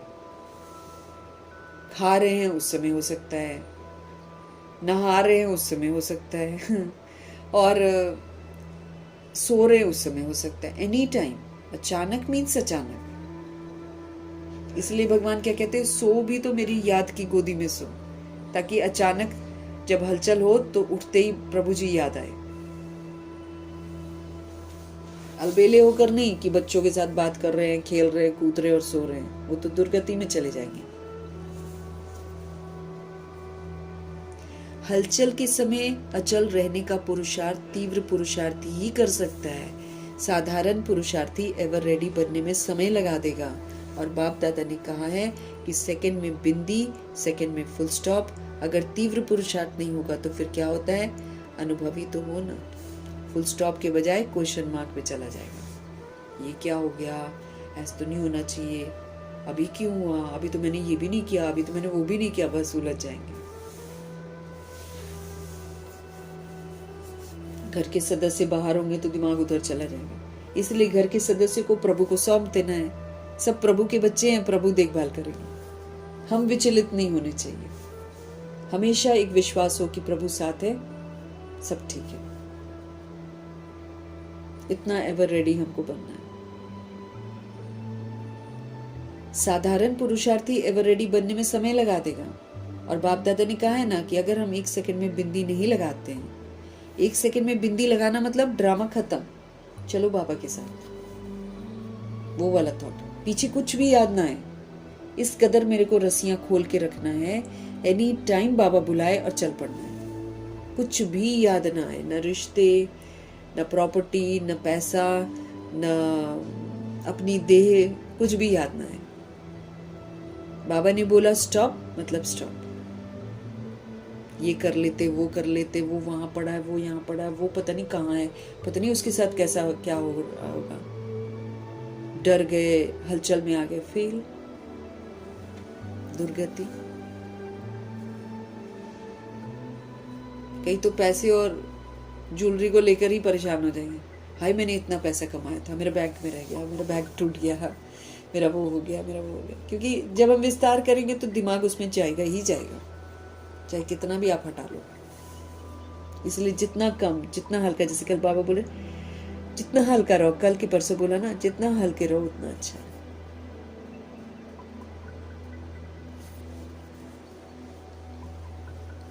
बिंदी 1 सेकंड में हमको लगानी है, फुल स्टॉप एकदम।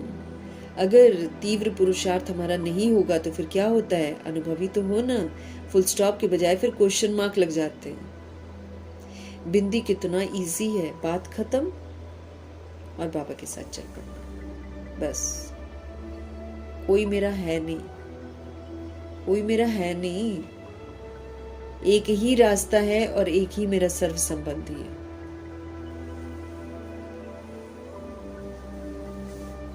क्वेश्चन मार्क कितना टेढ़ा बांका है। फुल स्टॉप तो फुल स्टॉप हो जाए, कॉमा की मात्रा भी नहीं लगानी है, कॉमा भी ना, कॉमा में थोड़ा सा रुकते हैं ना, कॉमा भी नहीं लगना चाहिए। बाबा कहते हैं बिंदी मतलब बिंदी, खत्म। एक चीज भी मुझे याद ना है। फुल स्टॉप बाबा ने कहा तो फुल स्टॉप हो जाए, कॉमा की मात्रा भी नहीं, आश्चर्य की मात्रा भी नहीं। क्या करूं, ये सोचने का भी समय हमको नहीं मिलेगा। तो कोई भी बच्चा ये सोच नहीं सकता कि इतना फास्ट पुरुषार्थ करना ही पेपर में पास होना है। आप कहते बच्चे समझते नहीं है कि इतना फास्ट पुरुषार्थ हमको करना है कि 1 सेकंड में बिंदी। इसका पुरुषार्थ, इसकी फिक्र हमको और होनी चाहिए। जैसे जैसे हमको युद्ध के बारे में पता चलता है ना, वैसे वैसे हमको फिक्र अपने पुरुषार्थ की होनी चाहिए, बजाय इसके कि हम ये फिक्र करें कि ये नहीं मिलेगा इसको ले लेते हैं, वो नहीं मिलेगा उसको ले लेते हैं। इंडक्शन रख लेते हैं, चूल्हा रख लेते हैं, हीटर रख लेते हैं, इतना अनाज ले लेते हैं, वो खा लेंगे, वो खा लेंगे, अब पहले से जमा कर लेते हैं। ये तो बेसब्जी है हमारी, खाने का पड़ा हुआ है, मौत कभी भी आ जाएगी। खाना भी हम ड्रामा की इजाजत से ही खा पाते हैं, तो खाना भी बहुत पहले बंद हो जाता है। सामने चीजें रहते हुए इंसान खा नहीं पाता, बॉडी अलाउ नहीं करती।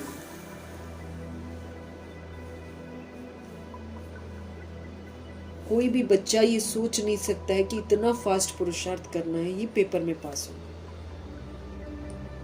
1 सेकंड में बिंदी, एक भी चीज मुझे याद नहीं है, न मेरा बॉडी, न बॉडी का विस्तार, न कोई वस्तु, न कोई व्यापार, तब हम पास होंगे। बाप दादा देखते हैं अभी भी कारणे अकारणे, क्यों, क्या, कैसे, ऐसे कोई कोई बच्चों के रोज के चार्ट में बाबा को दिखाई देता है।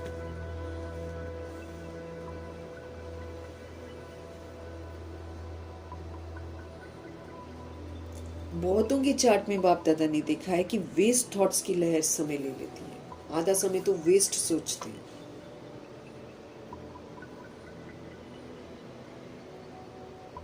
और वेस्ट की रफ्तार, ओहो, वो तो बड़ी तीव्र होती है। अब देखो, जैसे बाबा हमको बोलते समर्थ संकल्प करो, आप बैठ जाओ, समर्थ संकल्प करें, 10 10 पावरफुल स्टेटमेंट सोचने में दिमाग कितना लगाना पड़ता है, पक्का ही नहीं होता है। मैं सदा शक्तिशाली आत्मा हूँ, परम पवित्र आत्मा हूँ, सदा संतुष्ट हूँ, सदा खुश हूँ ना, मुझे किसी से कुछ नहीं चाहिए, मेरा शरीर निरोगी है। इस तरह के जो स्टेटमेंट्स बाबा जो मुरलियों में चलाते हैं संकल्प, वो संकल्प करने में ही हमको मेहनत लग रही है। बाबा उसकी तैयारी करवाते रहते हैं हमसे, और व्यर्थ एक बार किसी चीज़ का प्रश्न उठ जाए, बस लड़ियों पे लड़ी, लड़ी पे लड़ी, घंटों हम बिता देंगे व्यर्थ में। ऐसा है व्यर्थ। इसलिए बाबा हमेशा बोलते हैं व्यर्थ का रास्ता एकदम ब्लॉक कर दो, नो एंट्री। दादियाँ ऐसे ही करती थी, नो एंट्री, व्यर्थ की नो एंट्री उनके जीवन में।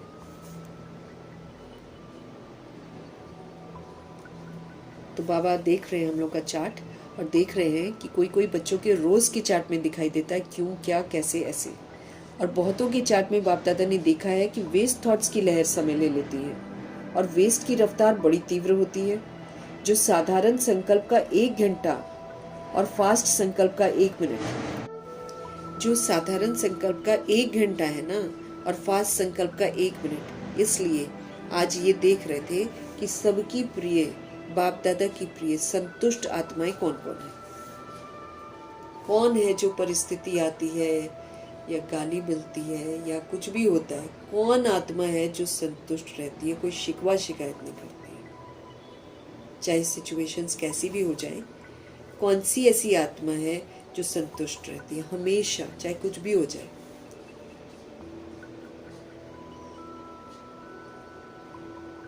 गुलजार दादी कितनी संतुष्ट आत्मा। हम आप जैसे अगर 3 घंटा ट्रैफिक में रहेंगे, यकीनन हम परेशान हो जाएंगे, यकीनन। क्यों, क्या, कैसे कर ही बैठेंगे।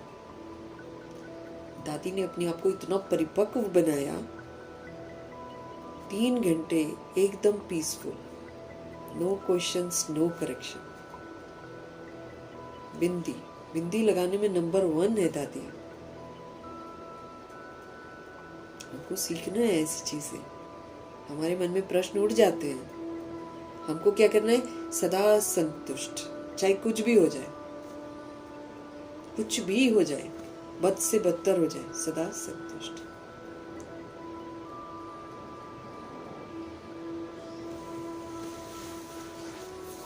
जो साधारण संकल्प का 1 घंटा और फास्ट संकल्प का 1 मिनट, इसलिए आज ये देख रहे थे कि सबकी प्रिय, बाप दादा की प्रिय संतुष्ट आत्माएं कौन कौन है। संतुष्ट आत्मा के संकल्प में भी, थॉट में भी, क्यों, क्या की भाषा स्वप्न में भी नहीं आएगी। क्यों? क्योंकि उस आत्मा को विशेष 3 बातें, 3 बिंदियां हमेशा याद रहती हैं। एक आत्मा बिंदी, एक परमात्मा बिंदी, एक ड्रामा बिंदी। अब जब आत्मा बिंदी है, सारा विस्तार खत्म। एक आत्मा का कौन है, परमात्मा, संबंधों का विस्तार खत्म। ड्रामा हमने बनाया, अब हम इस पर क्या प्रश्न करें जब हमने खुद ही बना लिया। बिंदी किसी में भी क्यों, क्या, कैसे करना ही नहीं है।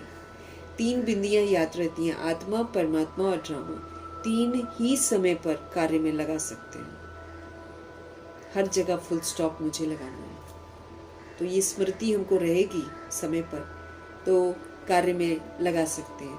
क्योंकि ऐसे समय पर सर्व शक्तियों का खजाना बहुत जरूरी है, और मास्टर सर्वशक्तिमान वो है जो जिस समय जिस शक्ति को ऑर्डर करे वो हाजिर हो जाए। अब बाबा हमको शक्तियां दे रहे हैं, गुण दे रहे हैं, वरदान दे रहे हैं, स्वमान दे रहे हैं। क्यों दे रहे हैं? ताकि हम उसको समय पर यूज करें, ना कि क्यों, क्या, कैसे करें।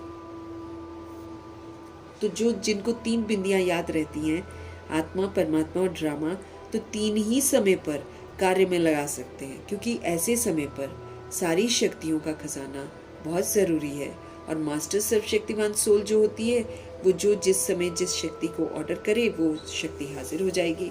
चाहिए सहन शक्ति और आ जाए सामना करने की शक्ति, तो फिर तो बाबा कहते हैं शक्ति, लेकिन उस समय काम की तो नहीं रही ना। अब मेरे को चाहिए सहन शक्ति, शांति से सहन करना है, खुश रहना है, संतुष्ट रहना, और मैं करने लग जाऊं सामना।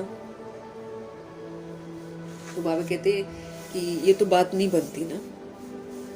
तो सर्व खजानों की चाबी है 3 बिंदियां, आप, बाप और ड्रामा। सारे राज को हम जान गए, अब बिंदी लगा दो। किसी का कोई कसूर नहीं, सब के सब निर्दोष है, और सब किसी न किसी विधि से हमारा हिसाब किताब ही चुकतो करवाते हैं।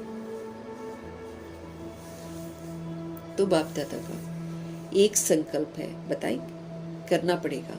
जो करने के लिए तैयार हैं वो हाथ उठाओ, करना पड़ेगा। अच्छा, सभी हाथ उठा रहे हैं। मन का हाथ उठा रहे हैं या शरीर का हाथ उठा रहे हैं? मन का हाथ जो होता है वो पक्का होता है, शरीर वाला तो हम झूठ बोल देते हैं, क्योंकि जब प्रॉब्लम्स आती है फिर नहीं करते हैं। तो मन का हाथ पक्का होता है। बाबा कहते हैं, बाप दादा समय प्रमाण हर एक बच्चे से ये शुभ आशा रखते हैं कि 15 दिन के बाद फिर बाप का मिलना होता है ना। 15 डेज के बाद बाबा अव्यक्त मुलाकात करते थे। तो ये जो 15 दिन बीते हैं उसमें ये विशेष अभ्यास करो। ट्रायल के लिए रहना तो सदा है, लेकिन कम से कम 15 दिन के पहले ट्रायल करो, और फिर अपने अपने कनेक्शन वाले सेंटर्स को भी कराओ, चक्कर लगा के फ़ोन करके उनको याद दिलाओ कि होमवर्क कर रहे हो। होमवर्क क्या है? इजी है। हर एक भिन्न भिन्न सर्कमस्टेंस बातों से रोज क्रॉस करते हैं। परिस्थितियाँ आती हैं, तरह तरह की बातें हमारी ज़िंदगी में आती हैं, हम उसको क्रॉस तो करते ही हैं। लेकिन ये जो 15 दिन है ना, हर एक को संकल्प, वाणी और कर्म में कम से कम 80% मार्क्स लेने हैं। चाहे परिस्थिति कैसी भी हो, हमको संकल्प शुभ, शुद्ध, सकारात्मक, श्रेष्ठ ही करने हैं। वाणी हमको निरअहंकारी, वरदानी बोल ही बोलने हैं, और कर्म हमको सबको सुख देना है। व्यवहार में गुणों को यूज करके सबको सुख देना है।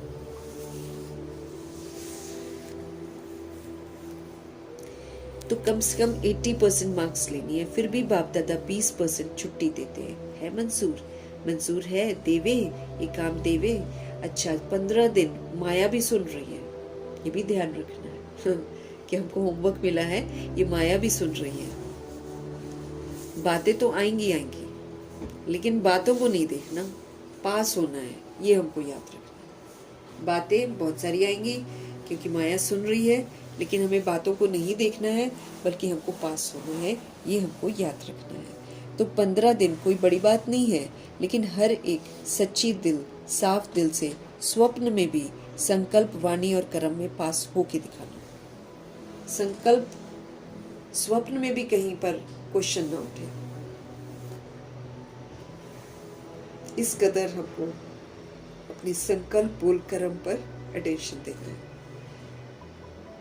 15 दिन बाबा कहते कोई बड़ी बात नहीं है, लेकिन हर एक आत्मा सच्चे दिल से, साफ दिल से स्वप्न में भी संकल्प, वाणी और कर्म में पास होके दिखाए। हो सकता है, हो सकता है। टीचर्स बताओ, हो सकता है। 15 दिन तो कुछ भी नहीं है।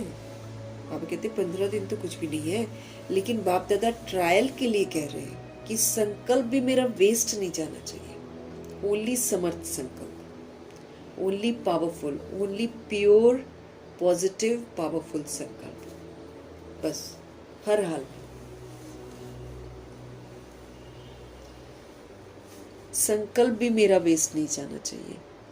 युद्ध नहीं, विजयी एकदम। ये नहीं कि मैं युद्ध करूं, सोचूं और फिर संकल्प करूं, नहीं, युद्ध भी नहीं, विजयी बनना है। बाबा कहते हैं 15 दिन में के फुल विजयी। मुश्किल है, इजी है? इजी है, हाथ उठाओ। इजी है तो बाप दादा ये 15 दिन की रिजल्ट देखेंगे, फिर आगे बढ़ाएंगे। 15 दिन तो कोई भी कर सकता है ना, कर सकते हैं ना। मधुबन वाले हाथ उठाओ। ये आगे आगे मधुबन बैठा है, बहुत अच्छे हैं। फॉरेनर्स या इंडिया वाले, सभी को करना है। गांव वाले या बड़े शहर वाले, सबको 15 दिन का रिकॉर्ड रखना है। क्या क्यों का क्वेश्चन हमारे मन में ना उठे। क्या करें, बात ही ऐसी हुई, ये नहीं बताना। बाबा कहते मुझे ये नहीं सुनना, क्या करूं, बात ही ऐसी हुई है, ये नहीं बताना। 80% मुझे लेना ही है, फिर भी बाप दादा हमको हल्का कर रहे हैं, 20% छोड़ रहे हैं, क्योंकि बाप दादा देखते हैं कि कहाँ कहाँ चलते चलते माया अलबेलेपन और आलस्य में ले ही आती है। रॉयल आलस्य, ये था, ये रॉयल आलस्य है। अपने को दोष नहीं देंगे, ऐसा था ना, इसलिए। तो बाबा कहते ये रॉयल आलस्य, ये था, ये रॉयल आलस्य, अलबेलापन, ये तीव्र पुरुषार्थ में कमी डालता है, ये हमको तीव्र पुरुषार्थ करने ही नहीं देता है। क्योंकि अभी बाप दादा सभी जो भी स्टूडेंट है ना, हर एक स्टूडेंट को अभी पहले ये 15 दिन की रिहर्सल करा के कुछ समय ऐसे ही अभ्यास कराना चाहते हैं, जो सभी से हाथ उठवाए। एवर रेडी, तो सभी हाथ उठा सके, इसके लिए बहुत समय का अभ्यास चाहिए। इसलिए अभी ये थोड़ा सा अभ्यास कराते हैं, क्योंकि बहुत काल का चाहिए। बाबा कहते हैं तुरंत नहीं हो सकता है ना, तो इसीलिए बाबा कहते हैं बहुत काल का चाहिए। इसलिए बाबा कहते हैं 1 सेकंड भी वेस्ट नहीं, अभी इतने थोड़े से समय में बहुत काल का करना है। तो इसलिए बाबा कहते हैं 1 भी सेकंड, 1 भी संकल्प वेस्ट नहीं होना चाहिए। हमेशा प्योर, पॉजिटिव, पावरफुल रहना।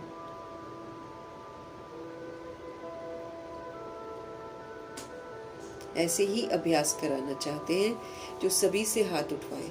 एवर रेडी, तो सभी हाथ उठा सके। इसके लिए बहुत समय का हमको अभ्यास चाहिए। इसलिए बाबा कहते हैं अभी ये थोड़ा सा अभ्यास कराते हैं। अच्छा, पहले बारी कितने आए? 8। अच्छा है, आपको बाप दादा के सामने आने के दिन का बहुत बहुत मुबारक हो, मुबारक हो। बाप की नज़र बच्चों पर पड़ी और बच्चों की नज़र बाप के ऊपर पड़ी, तो बहुत बहुत बधाइयाँ हैं। अच्छा, और केक तो नहीं है, लेकिन खुशी का केक खा लो।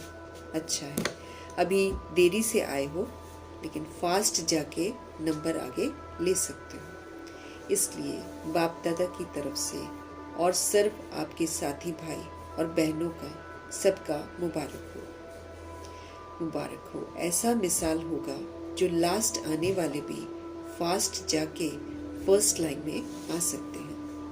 अच्छा, चारों ओर के बाप दादा की आशाओं को पूर्ण करने वाले, आशाओं के दीपक, बाबा की आशाओं को पूर्ण करने वाला, आशाओं का दीपक हमको बनना है। क्यों? क्या की भाषा से न्यारा रहना है, इसको कभी नहीं यूज़ करना है। हमको सदा एक रस रहना है, एक परमात्मा से सारे रस लेने हैं, ताकि मायावी दुनिया का कोई भी रस मुझ आत्मा को आकर्षित न करे। सदा एक बाबा, दूसरा न कोई, इसका भी हमको पक्का करना है। हमारे जहन में बाप को छोड़कर कोई और याद आना नहीं चाहिए। बाप में ही विशेष जीवन के 3 संबंध हैं। वो हमारे बाप भी हैं, वो हमारे शिक्षक भी हैं, वो हमारे सदगुरु भी हैं। वैसे भी वो हमारे सर्व संबंधी भी हैं। अब बाबा कहते अनुभव करने वाले, उन संबंधों को अनुभव करना है, और फिर बाप से वर्षा, टीचर से पढ़ाई और पढ़ाई का वर्षा, और सतगुरु से वरदानों का वर्षा लेना है। हमें बाप से बाप वाला वर्षा लेना है, हमको टीचर से पढ़ाई का वर्षा लेना है, और हमको सतगुरु से वरदानों का वर्षा प्राप्त करना है। पदम गुना भाग्यवान बनना है। हर बच्चे को बाप दादा का याद, प्यार और नमस्ते। तो ये संक्षेप में पूरा बाबा इसमें बता देते हैं कि हमको क्या क्या करना है। दादियों से इस बार चारों ओर सेवाओं के प्रोग्राम बहुत अच्छे हुए हैं। सभी ने सभी को मदद भी अच्छी की है। किसी को सोच नहीं करना पड़ा कैसे करें, करना ही है। एक दो की मदद से सभी प्रोग्राम अच्छे हुए हैं। आवाज़ तो फैल गया है, संदेश तो मिला, अभी आगे बढ़ो। योग में सभी ने बहुत अच्छी अनुभूति की, किसी ने कहा होगा, क्योंकि टॉपिक ही था ना, वरदान लेना है, तो योग के प्रोग्राम से अनुभव किया। फिर पंजाब जोन के सेवाधारियों से, पंजाब को ड्रामानुसार ये सन्यासियों महात्माओं की सेवा का चांस अच्छा मिला हुआ है और कर भी रहे हैं। पंजाब में स्थापना के समय पर जैसी सेवा शुरू हुई, वैसे सहयोगी और वारिस क्वालिटी वाले निमित्त बने हैं। जितना ही हंगामे वाले थे, उतना ही शेर क्वालिटी भी निकली है। अभी पंजाब को क्या करना है, ये विशेषता तो है कि कि अभी पंजाब वाले कोई ऐसा शेर तैयार करे, नामी ग्रामी, जो सभा में माइक बनकर अपना अनुभव सुनाए। माइक बड़ा हो, छोटा नहीं। जैसे गवर्नमेंट के वीआईपी तो अलग होते हैं, लेकिन महात्माओं में भी वीआईपी होते हैं। ऐसा कोई बड़ा माइक तैयार करो जो अपने अनुभव से औरों को उमंग में लाए। ऐसा कोई निकालो, तैयारी करो। हो सकता है क्योंकि आजकल सभी समझते हैं कि साधु संत की सेवाएं तो द्वापर से शुरू हुई है, लेकिन आप समान ऐसा बड़ा गुरु दूसरे को शिष्य को बनावे, ऐसा एग्जाम्पल उन्होंने नहीं होता है। और बाप दादा ने अपने से भी होशियार बच्चों को तैयार किया है जो पब्लिक में आते हैं। इसलिए पंजाब कोई नवीनता करके दिखाओ। वीआईपी तो सब तरफ से आते हैं, लेकिन आप कोई ऐसा लाओ जो सभी सुन करके जग जाए, संदेश मिल जाए सबको। क्या आप ऐसा कर सकते हो? देखेंगे। थोड़ा समय तो लगता है, लेकिन ऐसा कोई तैयार करके दिखाओ। बाकी वृद्धि तो हो ही रही है। मतलब कोई संत महात्मा हम कुछ ज़्यादा सुन लेते हैं ना, तो कोई ऐसी जानी मानी संत महात्मा की हस्ती हो जिसको सब लोग सुनना पसंद करें, तो ऐसी सोल आकर फिर पूरा सबको बता ही सकते हैं। बाबा ऐसा चाहते हैं। सतगुरु जी का वरदान। बाप के हाथ और साथ की स्मृति से हर मुश्किल को सहज बनाने वाले एकदम बेफिक्र और निश्चिंत भव। हम आत्माओं को बेफिक्र रहना है, निश्चिंत रहना है, लेकिन हम तब रह सकते हैं जब हम बाप की श्रीमत रूपी हाथ में और बाप के साथ की स्मृति में रहें हमेशा, कि बाबा मेरे साथ है और उनकी श्रीमत रूपी हाथ मेरे हाथ में है। तो जब बाप साथ है, जब उनके श्रीमत रूपी हाथ मेरे हाथ में है, तो मुश्किल तो ऑब्वियसली सहज हो जाएगी, इजी हो जाएगी। इस विधि से हमको कोई फिक्र नहीं करनी है, बेफिक्र रहना है, हमको निश्चिंत रहना है। जैसे किसी बड़े के हाथ में हाथ अगर होता है तो स्थिति बेफिक्र रहती है, निश्चिंत रहती है। ऐसे ही हर कर्म में हमको यही समझना चाहिए कि बाप दादा मेरे साथ है और हमारे इस अलौकिक जीवन का जो हाथ है उनके हाथ में है। हमारा लौकिक जीवन नहीं है ना, अब हमारा अलौकिक जीवन है। तो हमारे अलौकिक जीवन का जो हाथ है वो शिव बाबा के श्रीमत रूपी हाथ में है, अर्थात जीवन उनके हवाले है। तो जिम्मेवारी भी उनकी हो जाती है ना। फिर अगर हम प्रभु को अपने आप को हवाले कर दें और फिर हम उनके डायरेक्शन पर चले, तो फिर जिम्मेवारी शिव बाबा की हो जाती है। सभी बोझ बाप के ऊपर रखकर अपने को हल्का कर दो। बोझ उतारने व मुश्किल को सहज करने का साधन ही है बाप का हाथ और साथ। किसी भी तरह का बोझ हो, अगर हम उतारना चाहते हैं, अगर किसी मुश्किल को हम सहज करना चाहते हैं, तो उसका साधन ही ये है बाप का हाथ और साथ। आपको ध्यान रखना है, आज का ये वरदान है, तो आज मुश्किलें आएंगी, ठीक? और मुश्किलें तो रोज आती हैं, लेकिन हमको ये वरदान याद रखना है। बाप का हाथ, श्रीमत रूपी हाथ मेरे हाथ में रहना चाहिए। मतलब श्रीमत की मुझे अवज्ञा नहीं करनी है और बाबा को सदा साथ रखना है, कंबाइंड रखना है। इस अवेयरनेस के साथ मुझे सारा दिन पाठ बजाना है। मुश्किलें आएंगी, लेकिन मुझे बेफिक्र रहना है, मुझे निश्चिंत रहना है। इस विधि से मेरे को वरदान को फलीभूत करके अपना बनाना है। जैसे बाबा कहते हैं, किसी बड़े के हाथ में अगर हमारा हाथ होता है तो हम निश्चिंत रहते, बेफिक्र रहते कि बड़े है ना, हमको कोई टेंशन नहीं है। ऐसे ही हर कर्म में हमको यही समझना चाहिए कि बाप दादा मेरे साथ भी हैं और हमारे इस अलौकिक जीवन का हाथ जो है ना, श्रीमत रूपी हाथ जो है उसमें है। मेरा हाथ श्रीमत रूपी हाथ में है, तो जीवन मेरी उनके हवाले। मैं श्रीमत पर चलती रहूं, मेरा लाइफ जो है प्रभु के हवाले है, फिर मेरे को कोई टेंशन नहीं है। लेकिन मुझे अटेंशन किसका रखना है? श्रीमत पर चलने का। तो जीवन उनके हवाले हो जाता है, जिम्मेवारी फिर उनकी हो जाती है।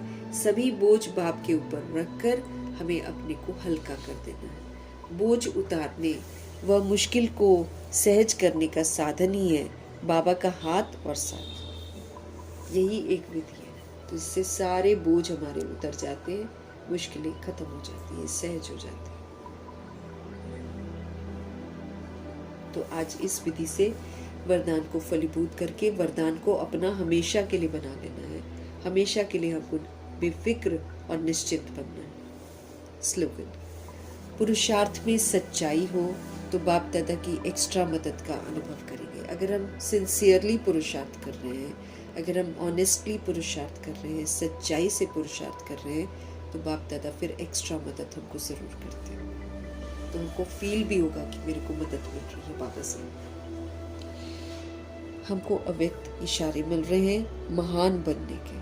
हमको महान बनना है, लेकिन वो महानता कैसे आती है, उसकी विधि है कि हमको मधुरता को धारण करना है, हमको नम्रता को धारण करना है। किसके साथ? सभी आत्माओं के साथ।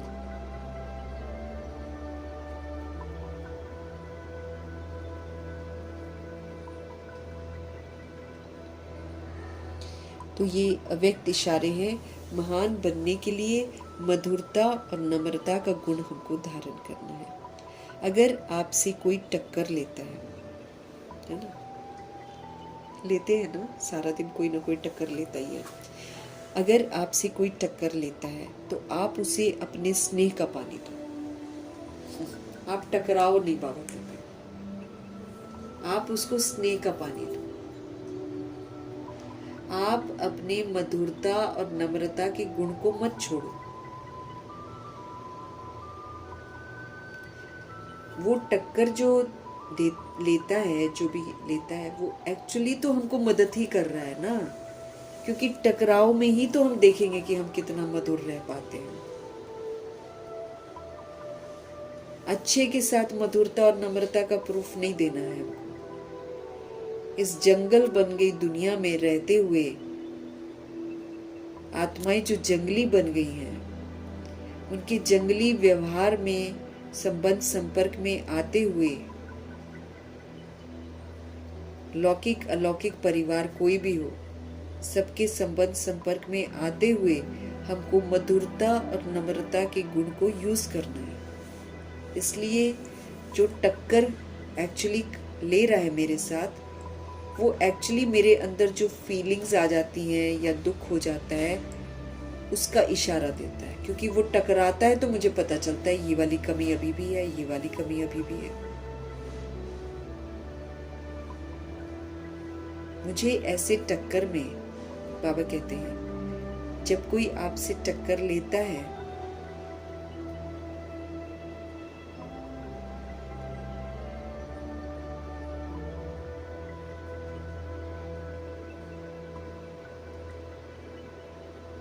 तो अगर आपसे कोई टक्कर लेता है, आप उसे अपने स्नेह का पानी दो।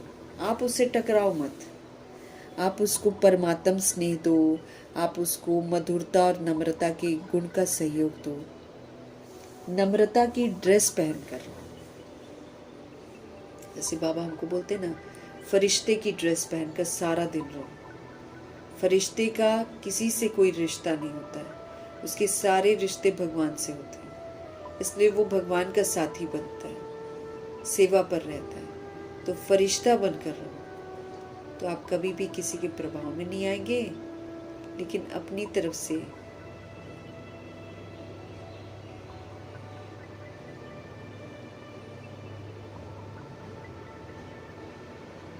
तो बाबा कहते हैं, आप अपने नम्रता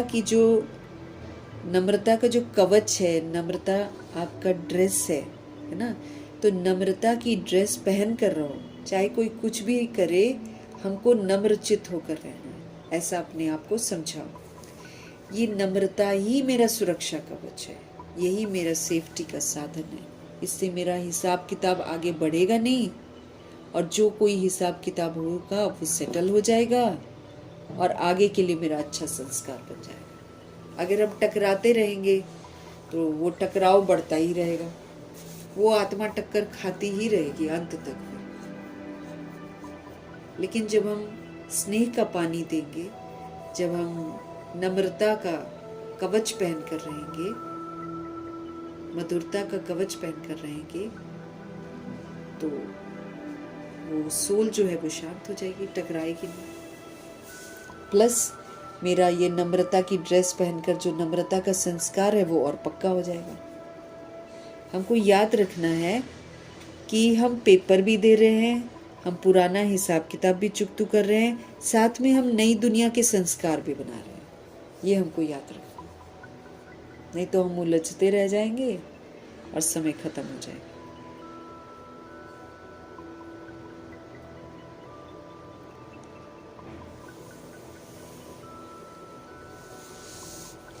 तो नम्रता की ड्रेस पहनकर रहो। ये नम्रता ही कवच है जो सेफ्टी का साधन है। संस्कारों की रास मिलाने का सबसे सहज तरीका है। अब भिन्न भिन्न संस्कार वाले हैं ना सब, लेकिन अगर कोई टक्कर वाला है और मैं आत्मा उसके साथ नम्रचित रहती हूँ, तो मैं क्या कर रही हूँ? मैं संस्कारों को मिला रही हूँ। फिर धीरे धीरे वो सोल भी नम्रचित हो जाएगा। जब तक उस सोल को हम नेगेटिव देंगे, वो सोल टकराती ही रहेगी हमारे साथ। इसीलिए ये नम्रचित रहना, ये नम्रता का कवच, ये हम आत्माओं के लिए सेफ्टी का साधन है। संस्कारों की रास मिलाने का ये सबसे इजी तरीका है। अब जो बाबा सत्यता और दिव्यता की विशेषता बतलाते हैं ना, वो सारा हमारी ड्रेस है, हमारा कवच है। सारे गुण हमारा कवच है, हमारा ड्रेस है। सारे गुण, सारी शक्तियां हमारा कवच है, हमारा ड्रेस है। सारे स्वमान हमारा कवच है, हमारा ड्रेस है। जो भी बाबा हमें दे रहे ना, वो सारा मेरा सुरक्षा कवच है, मेरी ड्रेस है। अगर मैं उसको पहन कर रखूंगी, अर्थात उसको यूज करूंगी, मैं सबके साथ संस्कार मिला रही हूँ। नया हिसाब किताब बना नहीं रही हूँ, पुराना सेटल कर रही हूँ, पेपर पास करे जा रही हूँ। आगे के लिए मेरा दिव्यता वाले संस्कार भी बनते जा रहे हैं। कितनी सुंदर विधि बाबा बता रहे हैं। ये नम्रता ही कवच है जो सेफ्टी का साधन है। संस्कारों की रास मिलाने का ये सबसे सहज तरीका है। स्वयं नम्रचित और मधुरता संपन्न बन जाओ, दूसरे को श्रेष्ठ सीट दे दो। जब हम किसी के साथ नम्रचित बन रहे हैं, टक्कर खाने वाले के साथ, और उसके साथ मधुरता वाला व्यवहार कर रहे हैं, तो हमने उसको श्रेष्ठ सीट दे दी ना। इसको बोलते झुकना, झुककर फिर दूसरे को झुका देना। तो जब इस तरह झुकते हैं, दूसरा भी एक दिन जरूर झुकेगा। टाइम ले सकता है, लेकिन झुकेगा तो जरूर। तो हमको ध्यान रखना है, कर्मयोगी फरिश्ते की जितनी भी विशेषताएं हैं, वो सारी मेरी ड्रेस है। अगर हम वो ड्रेस पहन कर रखेंगे, हम हर तरह के पेपर में पास भी होते जाएंगे, संस्कार भी मिलाते जाएंगे, पिछला हिसाब किताब भी चुकतू करते जाएंगे, और नए सुंदर संस्कार भी बनाते जाएंगे। ऐसे सब कुछ एकदम विधि पूर्वक चलेगा।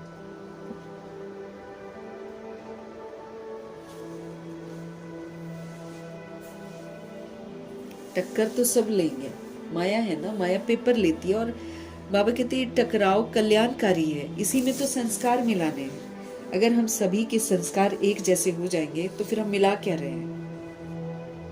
संस्कार तो सभी के अलग अलग है ना, तो उनको संस्कारों को मिलाना है, इसमें मार्क्स लेने हैं। उसके लिए फिर हमको सारे सत्यता का, दिव्यता का ड्रेस पहन कर रहना।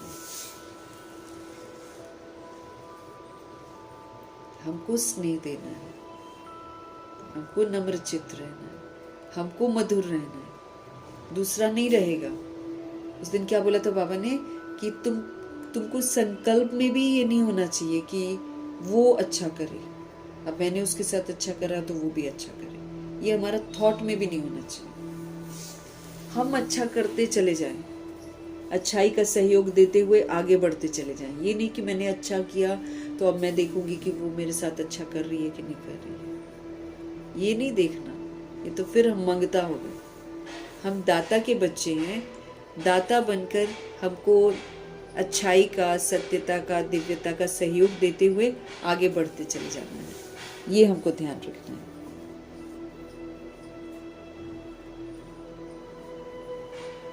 अगर आपसे कोई टक्कर लेता है तो आप उसे अपने स्नेह का ही पानी दो। आपके स्नेह में कमी नहीं होनी चाहिए। आप अपनी मधुरता और नम्रता के गुण को कभी मत छोड़ो। लोग छुड़वाएंगे, लोग हमको उकसाएंगे, परिस्थितियां हमको उकसाएंगी कि हम क्यों, क्या, कैसे करें, हम कड़वे बने। लेकिन बाबा कहते तुम छोड़ना मत। नम्रता की ड्रेस पहनकर रहो। ये नम्रता तुम्हारा कवच है। ये नम्रता तुम्हारा सेफ्टी का साधन है। संस्कारों की रास मिलाने का ये सबसे सहज तरीका है। स्वयं नम्रचित्त बनो, स्वयं मधुर बनो। इससे तुम संपन्न बन जाओ, दूसरे को श्रेष्ठ सीख दे दो। अब मैंने नम्रता से किसी के साथ व्यवहार किया, उसने टक्कर वाला काम किया, तो मैंने उसको श्रेष्ठ सीख दी ना। मैंने उसको मधुरता का सहयोग दिया। ऐसे देना है। इस विधि से दूसरी सोल नम्रचित और मधुर बनेगी। अगर मैं उसको बोलूं नहीं आपको ऐसा होना चाहिए, आपको ऐसा, वो कभी नहीं होगी। वो और गाली देगी, और तंग करेगी, और परेशान करेगी। लेकिन जब मैं आत्मा उसके साथ अच्छा वाला व्यवहार करूंगी, मैं आत्मा संस्कार के साथ संस्कार मिलाऊंगी, अपनी नम्रता का ड्रेस नहीं छोड़ूंगी, मधुरता की ड्रेस नहीं छोड़ूंगी, ये सुरक्षा कवच अपने साथ रखकर इसका सहयोग देती रहूंगी, आखिर वो सोल बदल जाएगी। ऐसे हमको सेवा करनी है।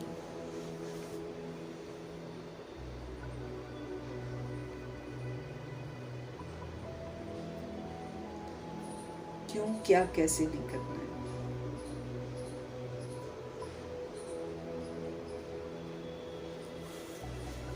तो मीठे परमात्मा जी का धन्यवाद,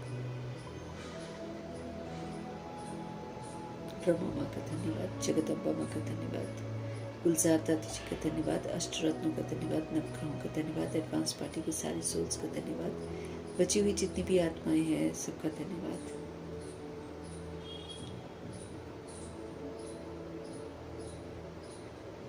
पांच तत्वों का धन्यवाद, ड्रामा का धन्यवाद, प्रकृति का धन्यवाद, माया का धन्यवाद, यमदूत का धन्यवाद, करोड़ों की आबादी का धन्यवाद,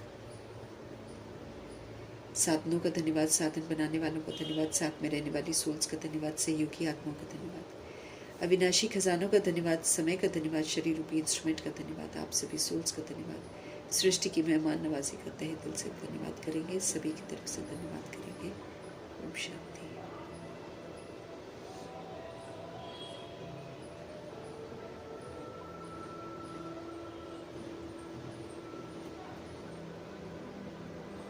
और